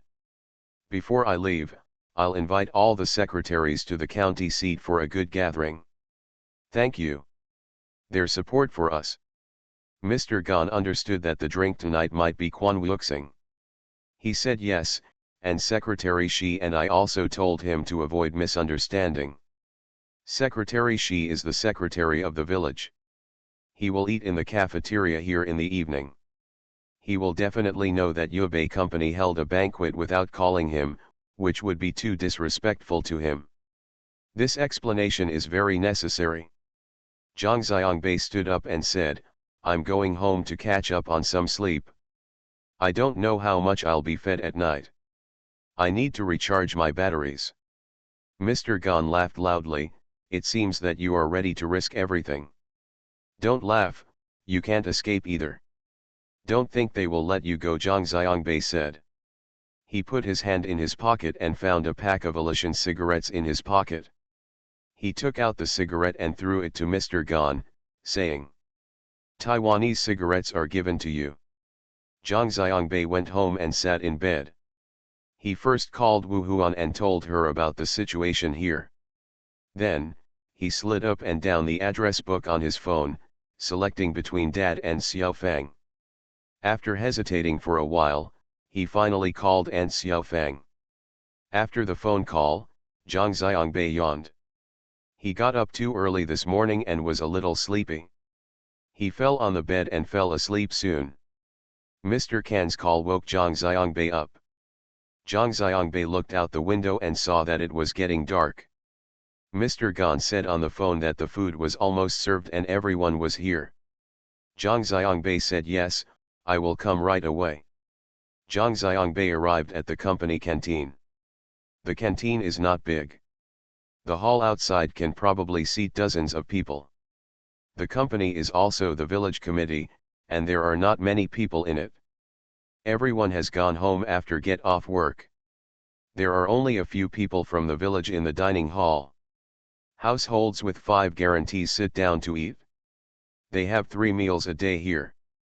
There is a box next to the dining room. Usually, some working group comes to inspect the work, or if there are important guests from the company, they will be placed here to receive them. Zhang Xiangbei walked into the box and saw that the table full of dishes had been placed. Mr. Gan, Xiaobian, Lao Xiaotu, Li Deifu, and the other 2 vice presidents were all sitting here. Seeing Zhang Xiangbei come in, Lao Xiaotu shouted, "Haha, Mr. Zhang is here. It's time to start eating. I'm already so hungry." Zhang Xiangbei walked over and sat down. He said, wait, Mr. Xiao, let me say a few words first." Xiaobian filled Zhang Xiangbei's glass of wine. In the evening, according to Zhang Xiangbei's request, Xiaobian asked the Chongqing company to deliver 2 boxes of wool yanjai. Zhang Xiangbei raised his cup and said, "I would like to toast all of you with this glass of wine. You have worked hard over the past 6 months, and it has not been easy for anyone. In a few days, it will be the new year, and our company has grown along with it. I thank you all." Everyone present raised their glasses one after another, cheered, and drank all the wine in their glasses. "Come on, eat some food, you can't wait any longer." Zhang Xiangbei told Li Xiaotu, who laughed loudly, picked up his chopsticks and picked up a prawn. Zhang Xiangbei stared at a casserole on the table, unable to see what was cooking in it. He asked Xiaobian, "What's this?" "Idiot chef," Xiaobian scolded. "The company sent a roast suckling pig, and he said it was already cold, so he stewed it in such a pot. Zhang Xiangbei couldn't help but laugh, stretched out his chopsticks to pick up a piece, put it in his mouth, and exclaimed, "It's not bad, it has a unique flavor. This is probably the most unique roasted suckling pig." Everyone laughed and stretched out their chopsticks to taste it. After everyone had used their chopsticks for a while, Zhang Xiangbei raised his glass again and said, "This second glass of wine, I would like to toast to everyone. The wine we drank tonight is famous. What do you think this wine is called?" "What kind of wine, Mr. Zhang? Just tell me," Lao Xiaotu said. "Petitive wine," Zhang Xiangbei said, and everyone burst into laughter. "Don't laugh, it's really just gas wine." Zhang Xiangbei turned to Mr. Gan and said, "When I'm not here, Mr. Gan, you also hold parties like this regularly?" Mr. Gan said, "Yes, no one can eat it. It's not just about eating, it's also about letting off steam. Whatever grievances everyone has in their hearts, let them out here." Zhang Xiangbei said, "I hope our company can form a culture, that is, when the door is closed, the wine table, there is no big or small problem, everyone can let go of any thoughts or grievances they have, and when the door is opened and everyone goes out, everyone will be in harmony. You are the parents of this family. There are thousands of workers below, and thousands of pairs of eyes are looking at you. If you are at odds with each other and have conflicts in front of them, what will happen to them? They will only treat it as a joke. Look. So I say, if you want to quarrel, you should quarrel behind closed doors. You should quarrel while drinking. The grievances in your heart will be released, and you will feel happy after drinking. Go home and have a good sleep, and you will feel comfortable when you wake up." "I still have a headache when I wake up," Li Deifu said. Zhang Xiangbei deliberately stabbed him. "Is it because you've been drinking too much that you have a headache, or is it because you haven't reported a lot of invoices?" The others all laughed, and Li Deifu blushed. He glared at Zhang Xiangbei and cursed, you." Zhang Xiangbei laughed loudly and said, "That's what I want you to do.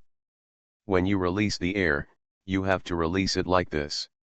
Come on, you continue." When Zhang Xiangbei said this, Li Deifu lost his temper.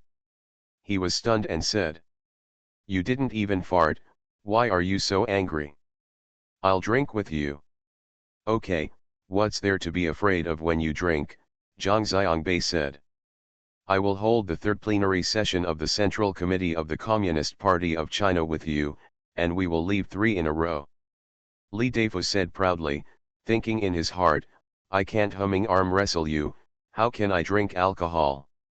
Zhang Xiangbei drained the wine in his hand and said, "This is my toast to you. I'll drink it first. Then we'll drink. Mr. Li, let's go 3. After finishing 3 drinks with Li Deifu, the old man toasted Zhang Xiangbei. Then Mr. Chen and Mr. Wang also toasted Zhang Xiangbei. Mr. Gan and Xiao Bian had a casual chat with Zhang Xiangbei. Li Deifu followed up with another. When they came to pay their respects, the 4 village directors made the same appointment and started a round-robin battle with Zhang Xiangbei and Mr. Gan Xiaobian. The 7 people at a table were naturally divided into 2 groups. Zhang Xiangbei and Mr. Gan were on the defensive side, and the other 4 village directors and deputy chiefs were on the attacking side. During this meal, we didn't drink the gassy wine that Zhang Xiangbei said. We didn't talk much, but drank a lot of wine. In the end, several people were swaying around drunk, and finally drank as much as Zhang Xiangbei. It's good to know this guy's drinking capacity. Xiao Bian called someone and drove the other 4 back. He and Zhang Xiangbei helped Mr. Gan to his office. They lay down on the sofa, turned on the air conditioner, covered themselves with coats, and Xiao Bian also a trash can was placed next to his head and he was told to vomit in the bucket. The 2 of them walked outside. Xiao Bian wanted to drive, but Zhang Xiangbei said, "It's such a small distance, why drive? Let's walk back." The 2 of them walked home and drank a lot of liquor. Their bodies were on fire. The cold night wind blew over them and they felt indescribably comfortable. While walking on the road, Zhang Xiangbei said to Xiaobian, "Tomorrow, remember to send 2 bottles of wool yanjai to Secretary Shi." Xiaobian said, "Okay, I understand." Zhang Xiangbei added, "Also, you should quietly find out what the debt situation is in Lashaotu and his villages, especially when they were in office." Xiaobian said yes, and then asked, "Why, you want to throw away money?" "No, I want to see how much pressure they are under," Zhang Xiangbei said. Xiaobian nodded and kept nodding. When we came out from the front, Xiaobian was fine. He was blown by the cold wind while walking on the road. Xiaobian reacted. He suddenly rushed to the road, squatted down, vomited, and staggered. Zhang Xiangbei supported him, worried that he would collapse to the ground. After he finished vomiting, he retched and couldn't vomit anything anymore. Zhang Xiangbei helped him up. Xiaobian's consciousness was no longer clear. Zhang Xiangbei helped Xiaobian home and laid him down on the bed. As soon as he fell down, Xiaobian suddenly woke up again and said to him, "Mr. Zhang, it's okay. I'm okay. You can go and rest." "Is everything okay?" Zhang Xiangbei asked. "It's really nothing," Xiaobian said. "I still remember you asked me to find out the debt situation of these villages, and you had to keep it secret, right? Also, let me give wool yanjai." Zhang Xiangbei laughed, nodded, and said, "It seems that you are really fine, so I won't care about you." Zhang Xiangbei walked out of the small side room and closed the door. When he saw that the door was open, he wanted to go over and close it. When he walked to the door, the cold wind blowing in from the outside made people feel nostalgic, so Zhang Xiangbei simply walked out. He saw a stone bench under the peach tree in the yard. Zhang walked north and sat down. Zhang Xiangbei looked up at the peach trees above his head. Compared with the night sky leaking from the branches and leaves, the night sky in the countryside was different from that in the city. It looked particularly high and distant. The branches and leaves of the peach trees were swaying in the wind, as if tearing the night sky apart. To tear it into pieces. Zhang Xiangbei was very familiar with this peach tree. He heard it from his mother and Aunt Xiaofang. He also saw this peach tree more than once in Xiaoshu's paintings. Zhang Xiangbei sat there, thinking blankly. The leaves above his head rustled, and sometimes it seemed like someone was whispering, and sometimes it seemed like someone was sighing. Zhang Xiangbei actually heard someone sighing. He turned around and looked around, but there was no one there. He was stunned for a moment, and then he realized that the person who sighed just now was actually himself.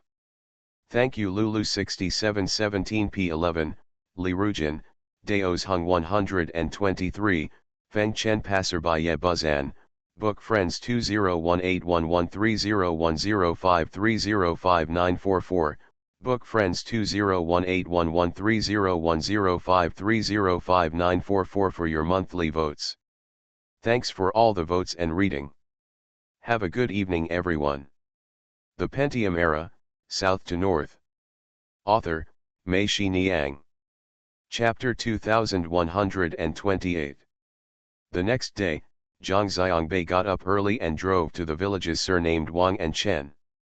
However, he did not go to the greenhouse to find the 2 vice presidents Wang and Chen. Instead, he randomly found some villagers. Work with them and chat while working. The villagers felt a little strange when they saw Zhang Xiangbei working together, and he was doing it in an orderly manner, and asked, "So you, the big boss, can also do these farm jobs?" Zhang Xiangbei smiled and said he could. "He learned it from my grandpa and grandpa." What he didn't say was, "What's the point? When I was in the United States, I not only did it myself, but also taught white people, black people, and Indians to do it. I don't know who started it, and I don't know when it started. The people here are called Zhang Xiangbei, and they all call him Big Boss. Apart from him, no one in the company is called the boss or the little boss. No one can tell what the big boss means. They probably think that he is the boss, and as a boss, he is better than a roadside restaurant. It's bigger than the bosses of those rice mills and oil presses, much bigger. I found out that the big boss could do farm work and worked with them. Everyone felt a lot closer to each other. In addition, they spoke Chongqing dialect. Although Zhang Xiangbei could not speak it, he had heard it from his mother and Xiaofang and grandparents since he was a child. There was no problem at all. Zhang Xiangbei asked them in Mandarin, and they told him in Chongqing dialect, so the communication could continue smoothly. At about 10 o'clock, all the work in the fields was done, and the vegetables were sent away in carts.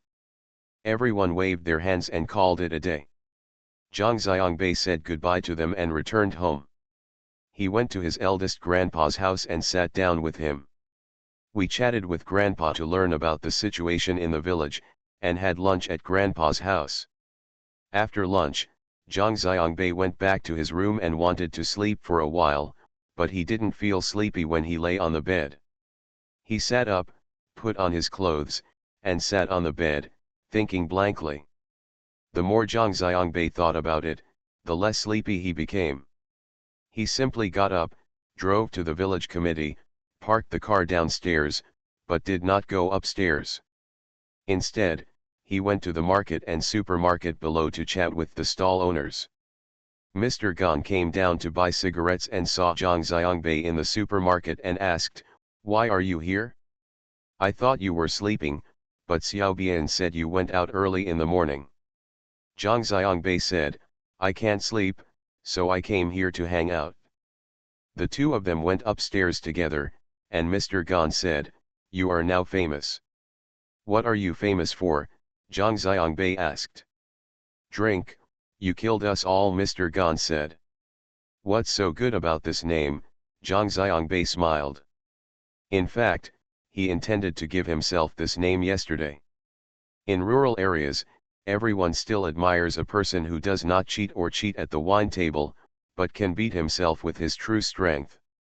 The persuasiveness of your speech will be increased a lot invisibly. This is Zhang Xiangbei's role in Andy Lau. They have gained experience there. "Did you sleep in the office all night?"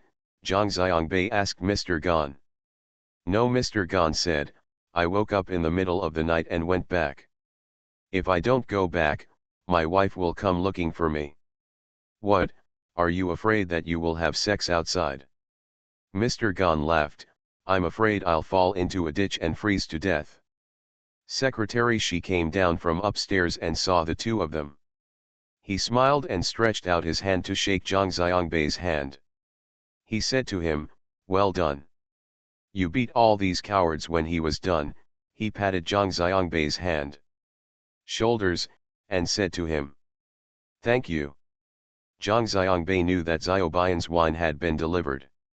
Secretary Shi went down, and Zhang Xiangbei and Mr. Gan continued to go upstairs.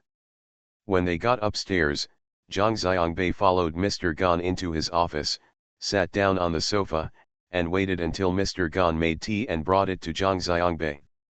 At that time, I found him sitting there, thinking about something blankly.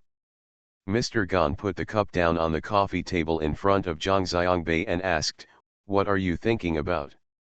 "Sit down, sit down." Zhang Xiangbei pointed to the sofa on the side and told Mr. Gan. Mr. Gan waved his hand, walked to the desk, took his teacup and sat down, looking at Zhang Xiangbei.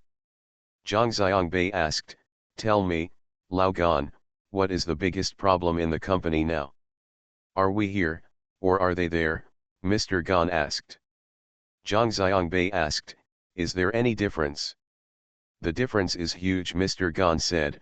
"We have this building sponsored by your parents. Which village in the township would not envy us? In addition, your parents still have funds to come here every year. It can be said that our village is there are very few villages in the entire township, or even the entire county, where the collective finances of the villages are not in difficulty. If you go to those few people to set up a dragon gate array, they will definitely be full of complaints about this." "Ha ha," Actually, after all, it's just jealousy. These cowards don't know how much we have helped them. This guy just isn't satisfied. How do you help them here?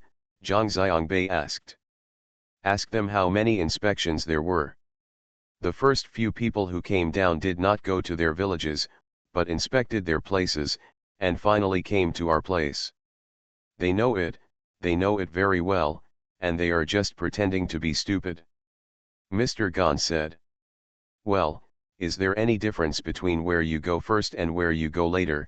Zhang Xiangbei asked, not quite understanding. In the end, the meal arrived at our place at exactly the right time.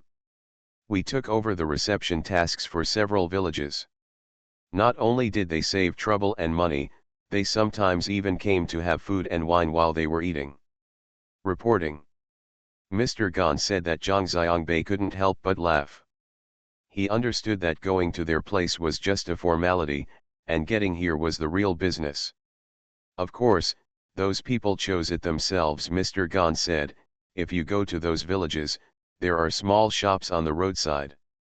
Wherever we have comfortable private rooms, you don't need to notify us in advance. You will definitely have something to eat when you come. There is something in the refrigerator in our cafeteria, and the chefs in the cafeteria can just make it for a table. Sometimes the secretary and I also have a headache. Several groups come on the same day. We worry about which group of people should be arranged for this box. We have to accompany them separately. Is this a big eater? Zhang Xiangbei asked with a smile. It's just eating from the big ones, Mr. Gan said. It's even more so after we have a company. Xiaobian doesn't say it, but I know that he has opinions on both of us in his heart. There is only one canteen, and there is nothing we can do. We can't tell the difference. Ad Secretary Shangxi has come down from the party and mass lines. On behalf of the company, I have to be polite and courteous, Mr. Zhang, don't you think so? These are all small things, Zhang Xiangbei said. Then what do you think is the biggest problem? Mr. Gan asked. People's hearts are divided, Zhang Xiangbei said. Don't you feel that the entire company is like a piece of loose sand? Mr. Gan burst into laughter and said, it's been hundreds of years since we broke up. It's very difficult for us to be able to maintain this without fighting. I know. Zhang Xiangbei nodded and said, feeling a bit bitter in his mouth, he stretched out his hand to Mr. Gan. Here, give me a cigarette. It's strange that you actually want to smoke a cigarette.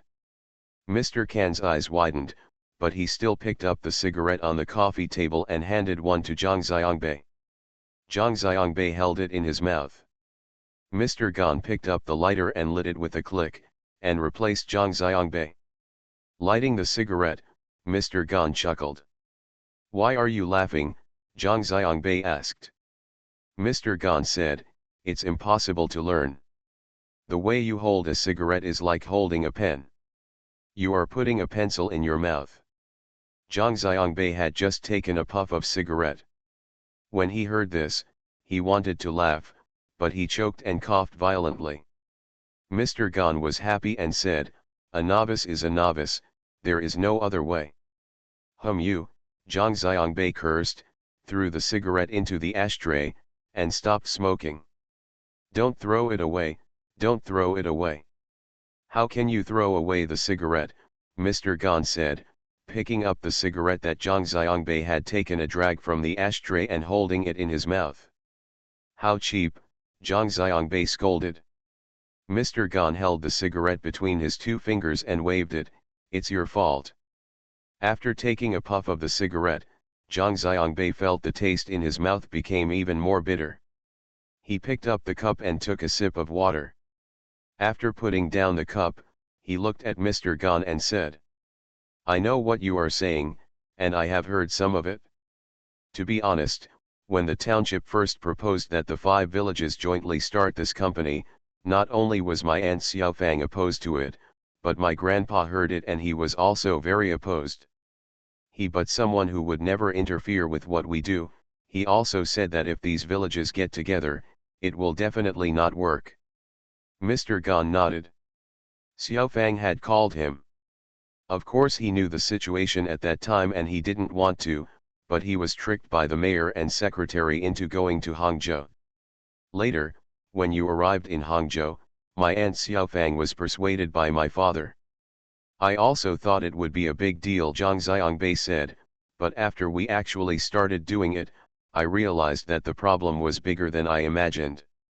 It's much more serious because I don't understand enough about the deep-rooted conflicts between villages in the countryside. This is not a conflict, it's simply a feud. Zhang Xiangbei looked at Mr. Gan and asked, but now, this company has been established, and the rice has been cooked. What should we do? Just give up? Just break up? This is not my style of doing things. I think, too. It's not yours. Mr. Gan looked at Zhang Xiangbei and hesitated to speak. Zhang Xiangbei continued, I know you have tried your best, and it is very hard to be the maintenance president. When I say this, I do not blame you at all, or think that you have not done a good enough job. In this regard, I want to ask you, you must understand, okay? Mr. Gan nodded and said, I know, just say it. A village is a village, and a company is a company. There is still a big difference between the two. If the company is a piece of loose sand, it is destined to not be able to go far. It is like a thatched house full of holes. It will suffer when it encounters wind and rain. We are lucky that we have not encountered any storms in the past 6 months. Once we encounter storms, believe me, this company not only does not have the ability to cope with storms, it will also amplify the damage. It's a Category 5 wind outside, and it's a Category 7 typhoon inside. When it's windy outside, it rains inside, and when it rains outside, it's hail inside. At that point, no one can save us. As Zhang Xiangbei spoke, Mr. Gan sighed and said, what you said, actually I also, you may feel that I am here, experiencing it every day, and I experience it personally. Many times, when I sit alone in this office and think about it, I also feel that this is wrong. We can't continue like this, but we can't think of any good solution. There must be a way, and it's not enough to treat a sore head or a sore foot. We have to find a way to change the entire ecology here and change the people here. If people can't change, everything will be in vain in the end, Zhang Xiangnorth said. Mr. Gan smiled bitterly, but this is easier said than done. We have to do it just because it is difficult, Zhang Xiangbei said, including me. I have also understood why the villagers chose a young man like you to be the director. Don't they just think that relying on the old methods is not enough? I hope you, a young man, can lead them to rush forward. Thank you Bai Xiaochang for the reward, 2 fishes, 1 above and 1 below, ranking 3rd from top to bottom. Thank you Hua and Boy, Mike, the fisherman at the pier, and Haining Auto Parts. Niu Hua Ba Po Chuan, frivolous, no future, only remember the original intention, Lao Shenza Sang, Big-eyed dragonfly, hoo, 4 + 1 = 5, Lulu 6717 P11, Book Friend 201707182244195995 monthly ticket. Thanks for all the votes and reading. I wish you all good health. The Pentium Era, South to North. Author, Mei Shi Niang. Chapter 2129. Mr. Gan asked, what do you think? There are some, but I haven't thought about it yet. Zhang Xiangbei stood up and said to Mr. Gan, I will think about it carefully, and you will think about it too. Mr. Gan agreed, and Zhang Xiangbei walked toward the door. When he reached the door, Zhang Xiangbei turned around and said to Mr. Gan, think bigger, don't get stuck on those trivial things, and don't worry about me for dinner, I want to sleep. Think big. How old? What is a trivial matter? Mr. Gan watched the door close behind Zhang Xiangbei and was stunned for a while. In his opinion, as a general manager, he faced trivial things every day, and maybe there would be trivial things on the ground. This would make him thinking big. Where can he think of going? Mr. Gan shook his head. He felt that his brain couldn't keep up with Zhang Xiangbei's thinking. He didn't feel like this just today. It was a feeling he had often had since he met Zhang Xiangbei. The more he couldn't keep up, the more he wanted to keep up. This was probably why he liked being with Zhang Xiangbei so much. He felt that he could learn a lot from him. Zhang Xiangbei went downstairs, walked around the village committee building, and then walked into the supermarket and bought 2 barrels of Master Kong spicy beef noodles and a pack of Shuanghui ham sausage, which he put in a plastic bag. In hand, instead of driving, I walked back. When Zhang Xiangbei woke up, it was completely dark outside. He looked at his watch and saw that it was already past 8 o'clock in the evening. Zhang Xiangbei got out of bed, took an electric kettle to the bathroom, filled the water, and boiled it. He took a bucket of instant noodles, couldn't find the scissors, and tore open the seasoning package with his hands, cursing at the same time. These idiots make seasoning packages that are always so difficult to tear. They don't think of a way. Not now.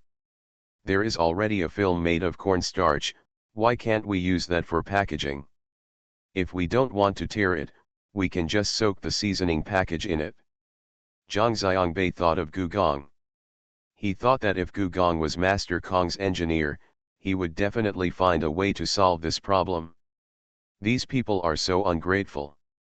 Zhang Xiangbei then tore open 2 ham sausages with his teeth, broke them into 2 pieces, and put them into the noodle bucket. Even though he was very careful, when he just tore off the seasoning package, the seasoning juice still stuck to his fingers. Zhang Xiangbei took out a napkin and wiped it, and put 2 fingers together. The spicy oil on his fingers was still a little sticky. He stood. Get up, go to the bathroom and wash your hands. When you come back, the boiling water in the electric teapot is also boiling. Zhang Xiangbei poured boiling water into the noodle bucket and closed the lid. The lid tilted up. Zhang Xiangbei took his own plate and pressed it on it. Zhang Xiangbei picked up his cell phone, leaned back in his chair, and dialed Wu Huan's number. The call went through, and Zhang Xiangbei asked her about the situation in Hangzhou. Wu Huan told him that everything was normal. By the way, Mang Chao called me today. He said that after the new year, it would be best for the 2 of us to arrange time. Went to Taipei together to help him with advice. He said that we only need to apply for the Taiwan pass and hand it over to the people in their Hangzhou company, and they will handle the other procedures. Zhang Xiangbei said okay, let's go there. While Zhang Xiangbei and Wu Huan were still talking, Xiang Nan called once. After Zhang Xiangbei hung up Wu Huan's phone, he dialed and asked Xiang Nan where Zhang Xiangbei was. Zhang Xiangbei said he had just gone to bed. Wake up, in the room. Hurry up and show me Aunt Xiao Zhao, Xiang Nan said. Zhang Xiangbei said yes. He stood up, walked to the photo, turned on the camera, and showed Xiangnan the photo of Xiao Zhao on the wall. It's so beautiful, Xiangnan praised. Zhang Xiangbei, let me ask you a question. What is the problem? Do you think our future children will look like Aunt Xiao Zhao? Xiangnan asked. Zhang Xiangbei laughed and said, it doesn't matter. I'm like you or my mother. They're both beautiful. Just don't be like me. Go, stop flattering, Xiangnan said. When will you come back? It may take a few days, Zhang Xiangbei said. How many more days will it take? The Chinese New Year will be in a few days. By the way, we will go to Hangzhou the day after tomorrow, Xiangnan said, and Wu Huan told me that the stage of Tuxianjiayuan Hotel is ready. Let's go there early and walk the stage with Hang Ji. Zhang Xiangbei said yes, I will rush back as soon as I finish my work here. Okay, I'll pick you up at the airport. By the way, Zhang Xiangbei, have you had a good meal? Xiangnan asked. Zhang Xiangbei looked at the instant noodles on the table and lied, it's delicious. How could I treat myself badly? Xiangnan called Zhang Xiangbei backstage during a break in the performance. Xiongnan said, I'm about to go on stage, bye. Before Zhang Xiangbei could finish saying bye, Xiongnan had already hung up the phone. Zhang Xiangbei took away the tablet, opened the lid of the bucket of noodles, and ate instant noodles. After eating the noodles, his body started to feel warm. Zhang Xiangbei walked to the window and looked down.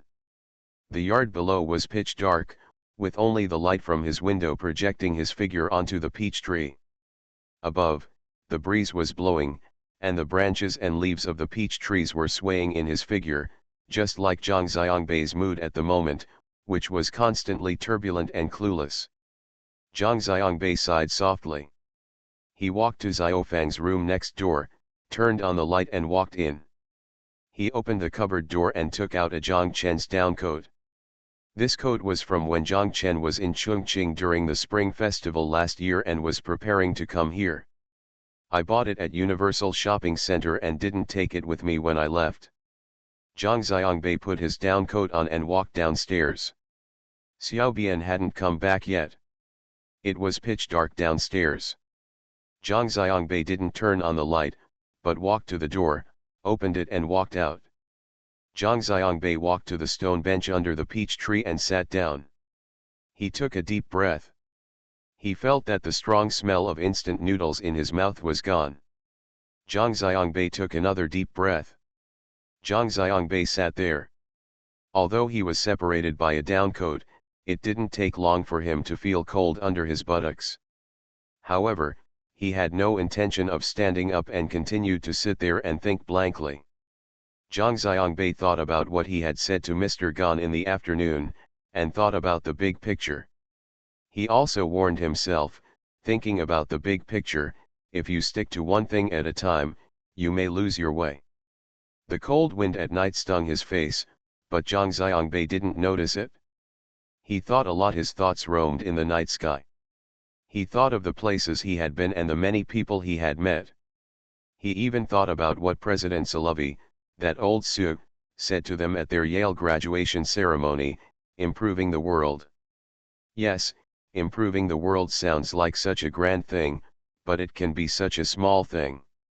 Grand enough to give people hope, small enough to make people down to earth, with an attitude of rising to the top. Zhang Xiangbei sat up straight, opened his arms, and swung his arms back twice. Zhang Xiangbei picked up his cell phone and called Xiaofang. The phone rang a few times before being pressed down. Then his WeChat ringtone rang. Xiaofang requested a video call. Zhang Xiangbei clicked to accept. However, he appeared in the person on the screen was not Xiaofang, but Zhang Xiangzi. As soon as Zhang Xiangzi saw Zhang Xiangbei, he giggled. "Bai Bei, why are you so dark? You are darker than a little black cat. I can hardly see you." Zhang Xiangbei smiled and said, "I'm outside in the yard. Do you still remember? I'm under the peach tree. Quickly show me, Bai Bei, whether my peach blossoms have grown into peaches," Zhang Xiangzi shouted. Zhang Xiangbei turned the camera to the peach tree above his head, and Zhang Xiangzi shouted, "I can't see anything, Bai Bei." "Idiot," Xiaofang scolded from behind, "it's been a year, and your peach blossom has already grown into a peach." "What about peaches?" Zhang Xiangzi asked, "but I didn't see peaches either." "Of course the peach was picked or blown away by the wind," Xiaofang said, "give me the phone." "Mom, let me tell you, I want to say the last words to Bai Bei again, very important words." Zhang Xiangzi turned his head, raised a finger and said to Xiaofang, then turned back and continued to talk to Zhang Xiangbei. "Bai Bei, can you help me find where my peach is?" Zhang Xiangbei said, "Yes, I will ask Grandpa tomorrow." The phone returned to Xiaofang's hand, and Xiaofang asked, "Bai Bei, have you thought about it?" Zhang Xiangbei nodded and said, "I have thought about it." He then told Xiaofang his vague but now clear thoughts to Xiaofang. Xiaofang listened quietly and said to Zhang Xiangbei, "Bai Bei, have you ever thought about it? If you do this, Yubei company will probably not only have no profit, but may also need to pay for your Zician delivery. Zhang Xiangbei said, "Yes, I have thought about this, however, we did not expect the supply base to make money for us. As long as it is stable, we must make changes if we want stability here. Xiaofang said, this is not a small move, but it will strain your muscles and bones. Whether it can meet your expectations in the end is still unknown. I know, but I want to give it a try. If possible, maybe this is another new path, another Sui Huang Zhang Xiangbei said. The idea is good, Bai Bei, but you have to think about the difficulties fully. Once you start doing it, there will be no room for maneuver. After all, there are so many people involved, and there will be internal and external pressure and conflicts. Xiaofang and Zhang Xiangbei said, in the final analysis, Yubei Company is just a company under your Chongqing branch of Zaixianxiao. If you do this, it will put pressure on the Chongqing Company. It can be said that it will change the company's values. Another set of assessment standards must be developed. I will communicate with them, Zhang Xiangbei said. As for Lu Yun and Xiahua, should you talk to them or should I talk to them? Xiaofang asked. With your dad, as long as you want to do something, he, like me, will support you, but they both I still need to say hello. I'll call them tomorrow, Zhang Xiangbei said. Xiaofang said yes, go to bed early, Bai Bei, and the weather is so cold, don't stay in the yard, be careful of catching a cold. Zhang Xiangbei hung up the phone with Xiaofang, and then called Mr. Gan to ask where he was. I was waiting in the office, and Xiaobian was here too. I was thinking that you might come to us today, haha, and sure enough, you did, Mr. Gan said. Zhang Xiangbei smiled and said, okay, I'll be right over. Would you like me to drive over and pick you up? Xiaobian called from behind. Zhang Xiangbei said no, I might have arrived before you even drove here. Zhang Xiangbei stood up, walked over and closed the door. The lights upstairs were not turned off yet, so he didn't bother to go upstairs. Instead, he turned around and walked out of the courtyard door. Thank you for your monthly pass. Thanks for all the votes and reading.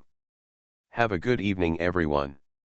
You are listening to Novels at Bless Up channel. Wish you happiness and luck.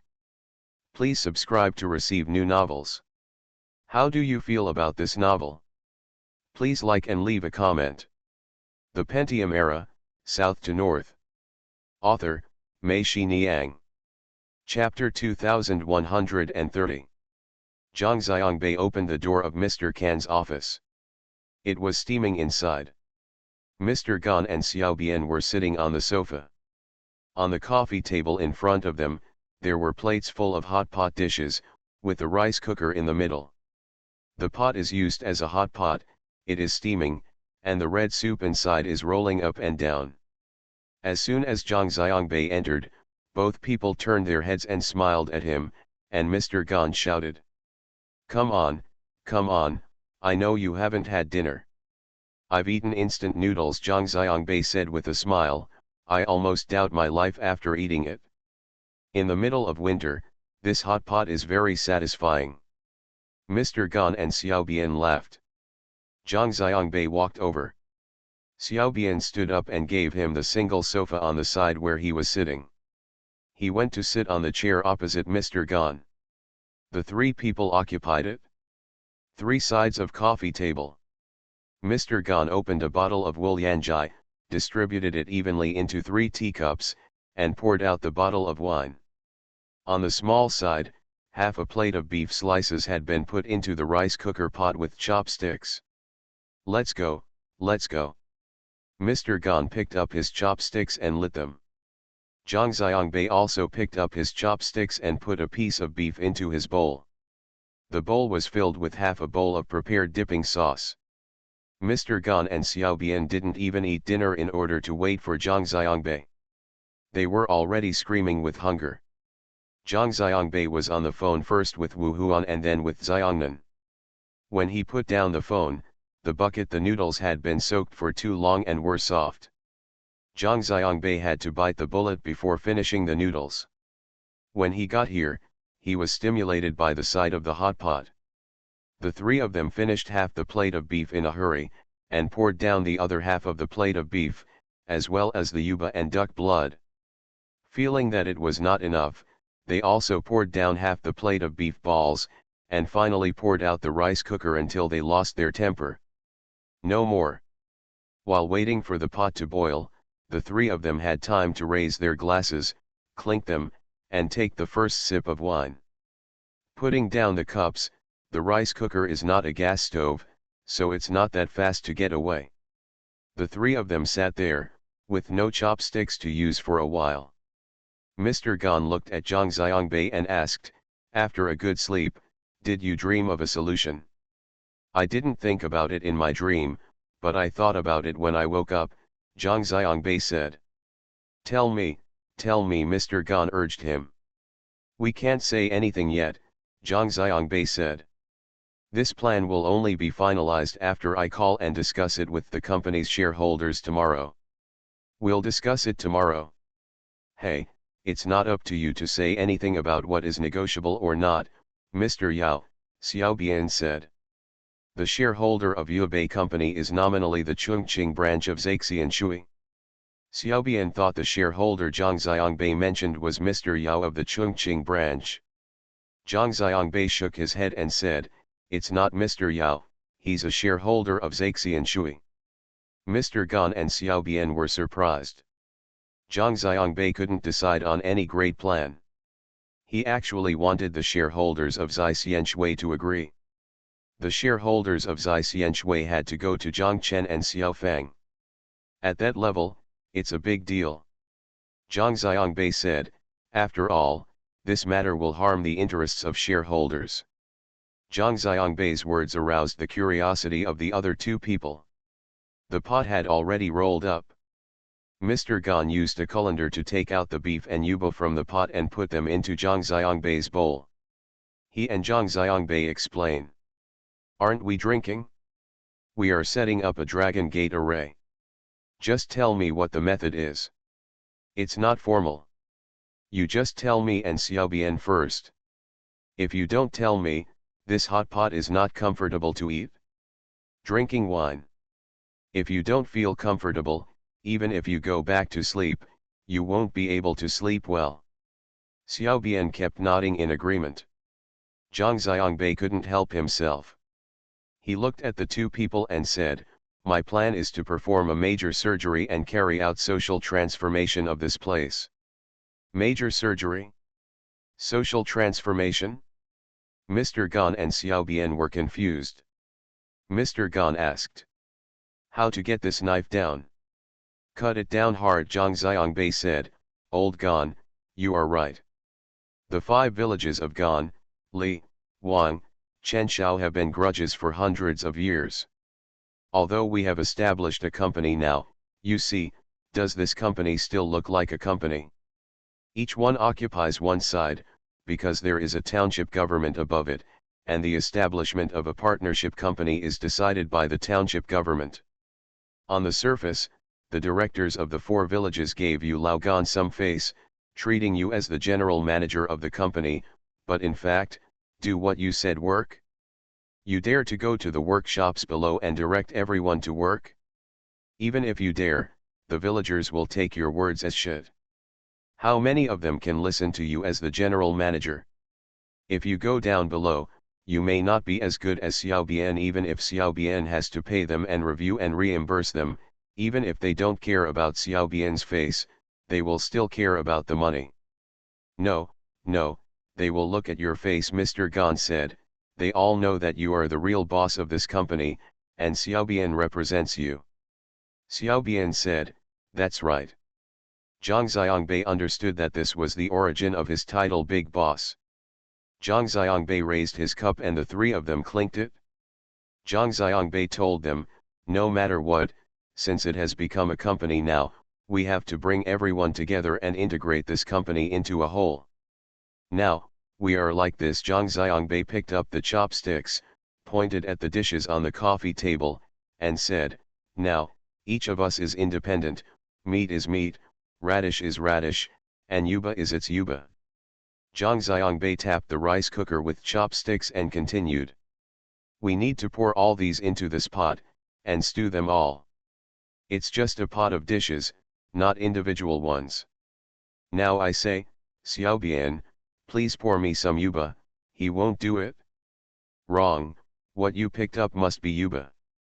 If it were in the same pot, what we would eat would be hot pot, instead of saying, let's make yuba or beef today. A company should be like this hot pot, not just plates of dishes. Mr. Gan and Xiaobian listened with great joy. Mr. Gan smiled and said, okay, your metaphor is easy to understand, simple and clear. We are each starting our own stove and burying our own pot. Tell me, how can we eat from the same pot? The first is to establish a center. Zhang Xiangbei said, look, why a country needs a capital, a province needs a provincial capital, a county needs a county seat, a battle needs a headquarters, and a revolution needs a headquarters. There is a base, these are centers, and the same goes for a company, which must have a center, and the center of ours ICN delivery, which is the headquarters, is in Hangzhou. Where are you, Lao Gan? Zhang Xiangbei still picked up his chopsticks, pointed at the dishes on the coffee table, and said to Mr. Gan, you are like this now. A village is just like a plate of food. The size of each plate is the same. At most, for example, Li Deifu has duck blood, Le Xiaotiou has tofu, and you have beef. You are a little richer than them. At most, it's still one plate. Have you ever seen the chef in the kitchen stir fry? When he prepares the dishes, he always has a plate with a few small bowls on the side. The big plate contains the main ingredients, and the other small bowls contain the ingredients. One plate dishes must have main ingredients and ingredients to be stir-fried, let alone a company. How important is the center? Just like when we talk about Beijing, do we always feel that it is different from other cities? The same is true for the center of a company. The center is an outline, and only the outline can be seen. If a company does not have a center, it is doomed. It will only be a piece of scattered sand, with no centripetal force and no ability to gather the common consciousness and values of the entire company. Tell me, what are we going to do with the center? Mr. Gan said. The center of our company is here. Zhang Xiangbei touched the coffee table with his fingers.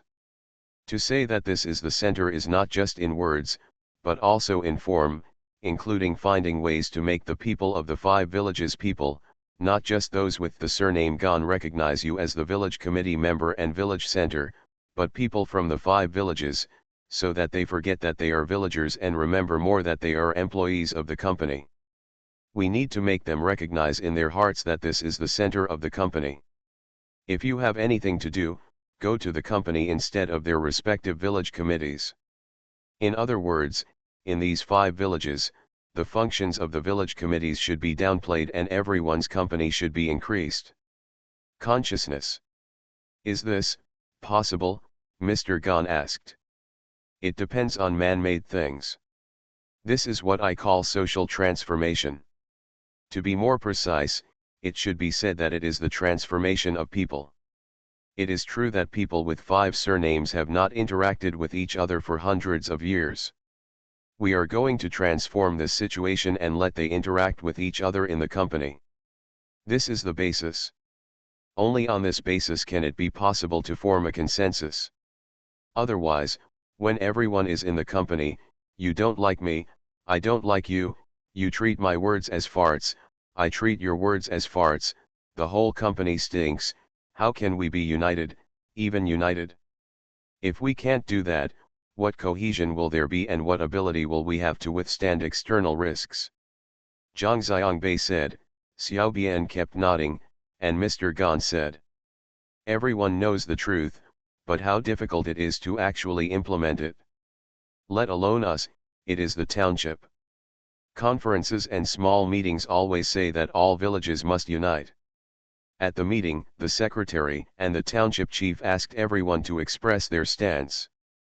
Everyone he said it well, but when he left the conference room, he forgot about it. No, he didn't take it seriously at all. This is the difference. We can do things that cannot be done in the countryside, Zhang Xiangbei said. Don't forget that everyone's identities have changed. What identity has changed? Mr. Gan asked. It used to be that everyone was villagers and farmers, but now it's different. They are all workers in the company. We just want to make everyone aware of this change and say goodbye to their small-scale farmer consciousness.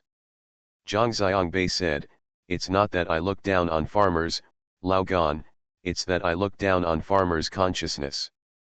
Farmers' consciousness is short-sighted and can't see far. Mr. Gan glanced at Zhang Xiangbei, who smiled and said, don't be unconvinced or get excited. Listen to me first. You yourself went to school and worked. Tell me, what was the biggest gain for you from the experience of working outside? Have you broadened your horizons and realized how big the outside world is, and what you don't know in these mountains and valleys? If you haven't gone to school or worked, do you admit that your knowledge is probably as good as is it similar to Le Xiaotu? I admit this, Mr. Gan said. Do you see, this is the difference between those who have been workers and farmers. This makes sense. Lao Gan, you are a party member. You should know better than me. Our revolution is to encircle the cities from the countryside. The revolution, the main force is the broad masses of farmers, but why did our constitution stipulate that after the founding of the People's Republic of China, it was led by the working class and based on the alliance of workers and peasants?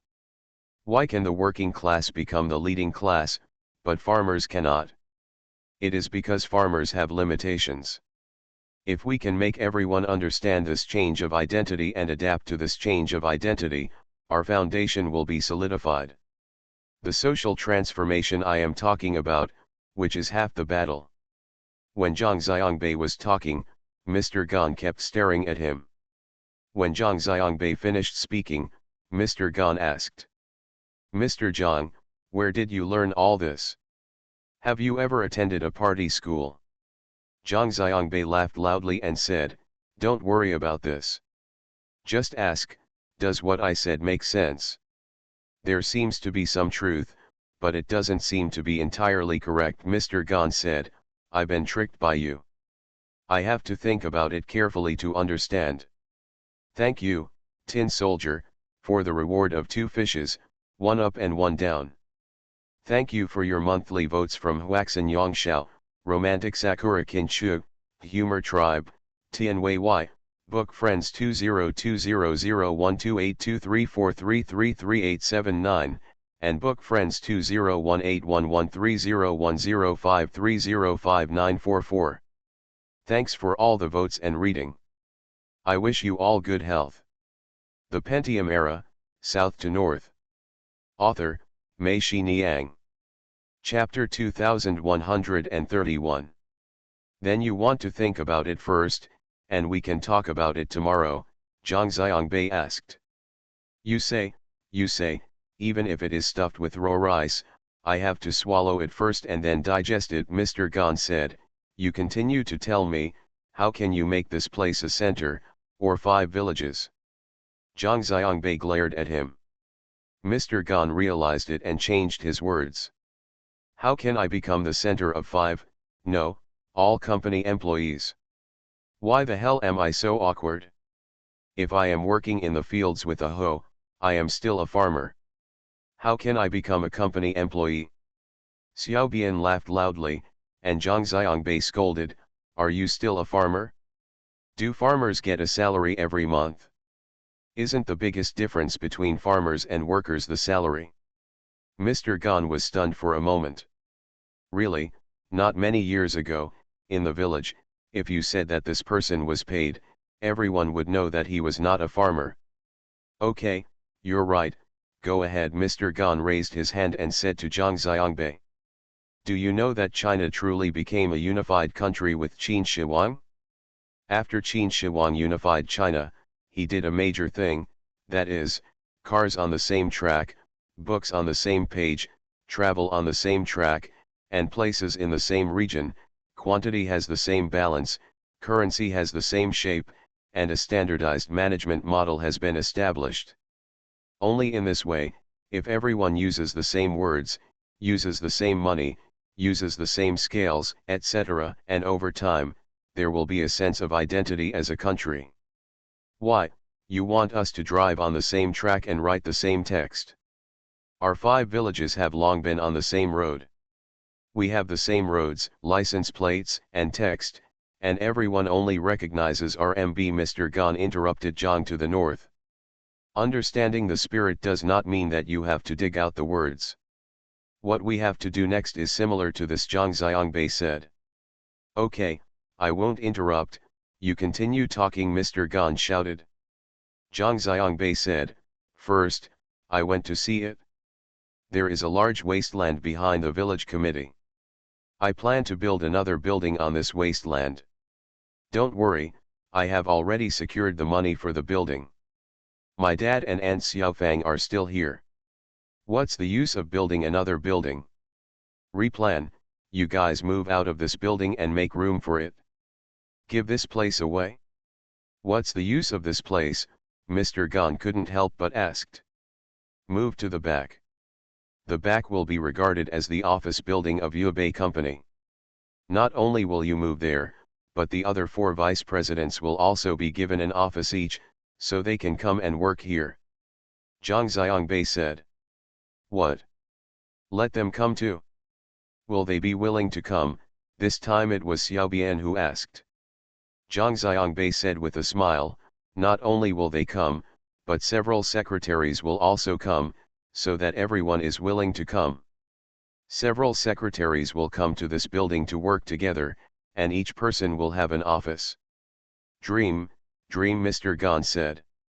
How could it be a dream? Zhang Xiangbei said with a smile, if I go to the countryside and talk to the secretary and the mayor, and they agree to let them come over, will they come over? Besides, the conditions here are much better than theirs now. Not only are the windows clear and clean, there are air conditioners and a canteen. You can eat in the canteen. Someone from the superiors will come to inspect and receive reception in the canteen. Will they still be unwilling? We call this building the service building, not the so-and-so village committee building. When they come here, they have no superior or subordinate relationship with Secretary Shi. They are all on the same level. We make their offices the same, the specifications are high, and they don't feel like they are downgrading. Would they be unwilling? Mr. Gan thought for a moment. If this was the case, he said, this is still possible, but why do we do this? Only in this way can the company and the village committee be completely separated. Although they all work in the same place, in the front building, the secretaries can represent each village. When the directors go to the company building behind, they are more like members of the company. Yes, Zhang Xiangbei said. Mr. Gan looked at Xiaobian and said, it seems to make sense. Xiaobian nodded. Zhang Xiangbei said, the secretary and director have come here. Are the people below going to run here? If they run more often, will this place naturally form a center? Of course, this is just one of the methods. What else? Mr. Gan asked. Also, we are going to build another batch of podium buildings between the 2 buildings. What is the purpose of this podium building? One is to expand the market and supermarket below. It used to be that people from a village named Gan came to buy things. Now several other villages come here to buy things, and the markets and supermarkets are definitely not enough. Moreover, the larger the scale and the more things there are, the more attractive they are. Will people from other villages come? Mr. Gan was doubtful. It will come. Zhang Xiangbei was full of confidence. First, as I said before, the secretary and director are here. If they want to find them, they will definitely come here. Also, we are building a nursing home here. Gather the 5 guarantee households from several villages here and build a kindergarten. Similarly, the children from several villages will also be placed here. At the same time, we need to build a medical office, the company's medical office. Our company has more than 3,000 workers, plus their families, that's tens of thousands. It belongs to a medium and large enterprise. Such an enterprise should have a medical office. In this way, minor ailments can be treated at the infirmary here for free. Will they come? We also need to build internet cafes, libraries, billiards, and table tennis rooms, as well as night schools. The scale of tea houses has also been expanded. We encourage the elderly to come here to drink tea and set up a gantry formation. Young people come here to read online, play games and attend night schools. Everyone is here. After setting up the longman formation together, playing together, and surfing the internet together, will we still care so much about this village and that village? After a long time, they are still not integrated together? That young man will definitely fall in love. Li Kun's brother will fall in love with Wan Kun's sister, and the girls from the Gan family will fall in love with the Chen family. Young people don't have so much hatred. Those stereotypes will stop with them. By the way, in order to attract people from other villages, I have two other tricks. Mr. Gan and Xiao Bian were gradually attracted by Zhang Xiangbei's words.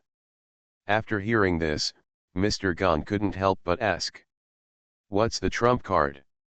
First, we buy too many buses to transfer between several villages every day. Everyone can come here for free, of course. You can also go to other villages. This is our internal commuter bus. Another thing is that in the future, we will not pay any benefits during the holidays. All workers will receive one card each, and the benefits will be converted into cash and paid into the card. This card can be used in supermarkets and markets here. Everyone wants to. It's up to you what you buy, but this card can only be used here. Zhang Xiangbei said, and Mr. Gan and Xiao Bian both laughed. They thought this trick was the most powerful, and it was really a trump card. With the card, it was impossible for them not to think of it, and besides, it could be converted into cash in the card. More affordable than sending physical goods, and definitely more popular with everyone. These are still the first steps. Next, since we need to integrate, we must implement integrated management in the 5 villages and set up a management center under the company to transform the roads, sanitation, public toilets, and tap water in the 5 villages. All are incorporated into the management center, and these are regarded as internal facilities and equipment of the company, Zhang Xiangbei said. In this case, if you are not the village committee, there won't be much to do, Mr. Gan asked.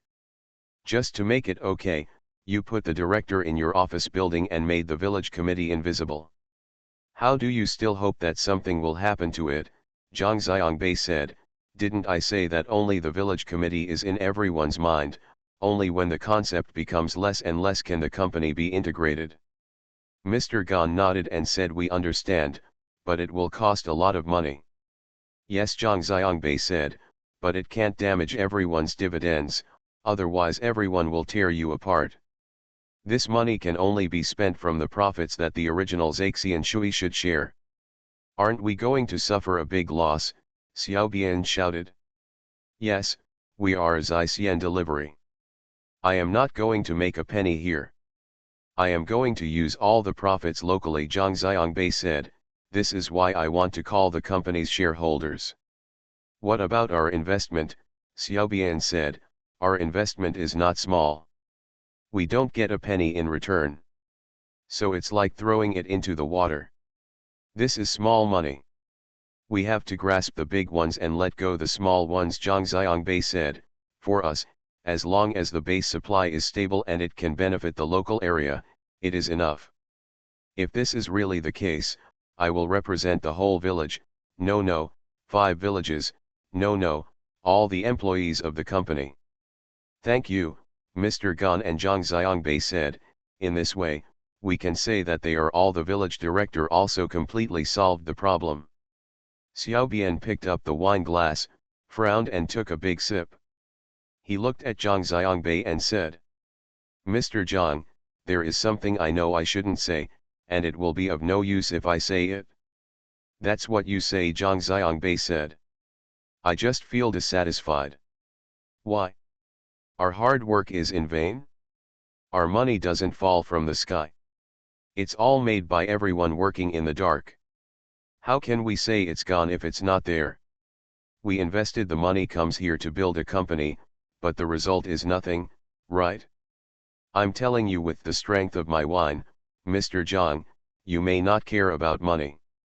You can throw tens of thousands, hundreds of thousands, or millions away without blinking an eye, but I care. I see so much money going down the drain. It makes me feel bad. As for the things you mentioned before, millions are gone in a year.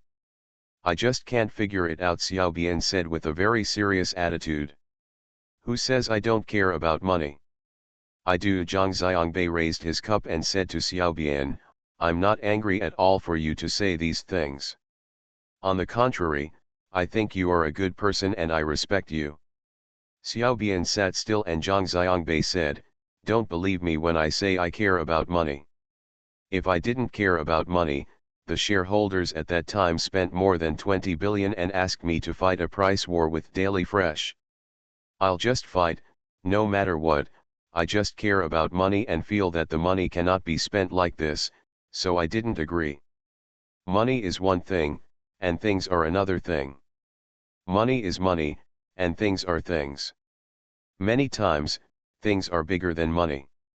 In order to do this well, money becomes not so important.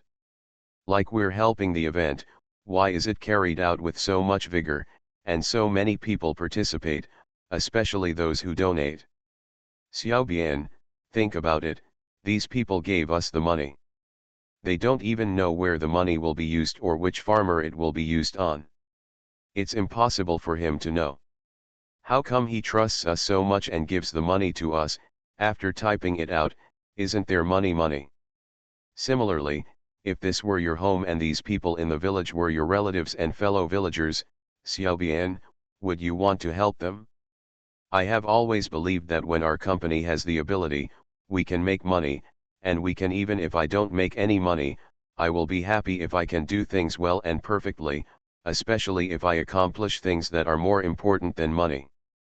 Whether it's a person or a company, there can be a limit to how much money he needs. Beyond that limit, money is no longer an attribute of money, and its meaning is different. If you say I don't care about money, from this perspective that's right, you may not understand what I'm saying now, but I believe you will understand it gradually. Xiao Bian looked at Zhang Xiangbei and saw that his cup was still held up. Xiao Bian picked up his own cup and clinked it with Zhang Xiangbei. Okay, I'll sponsor a cup, Mr. Gan said and raised his cup to clink with them. Thank you MRSGN for your monthly ticket. Thanks for all the votes and reading. Have a good evening everyone.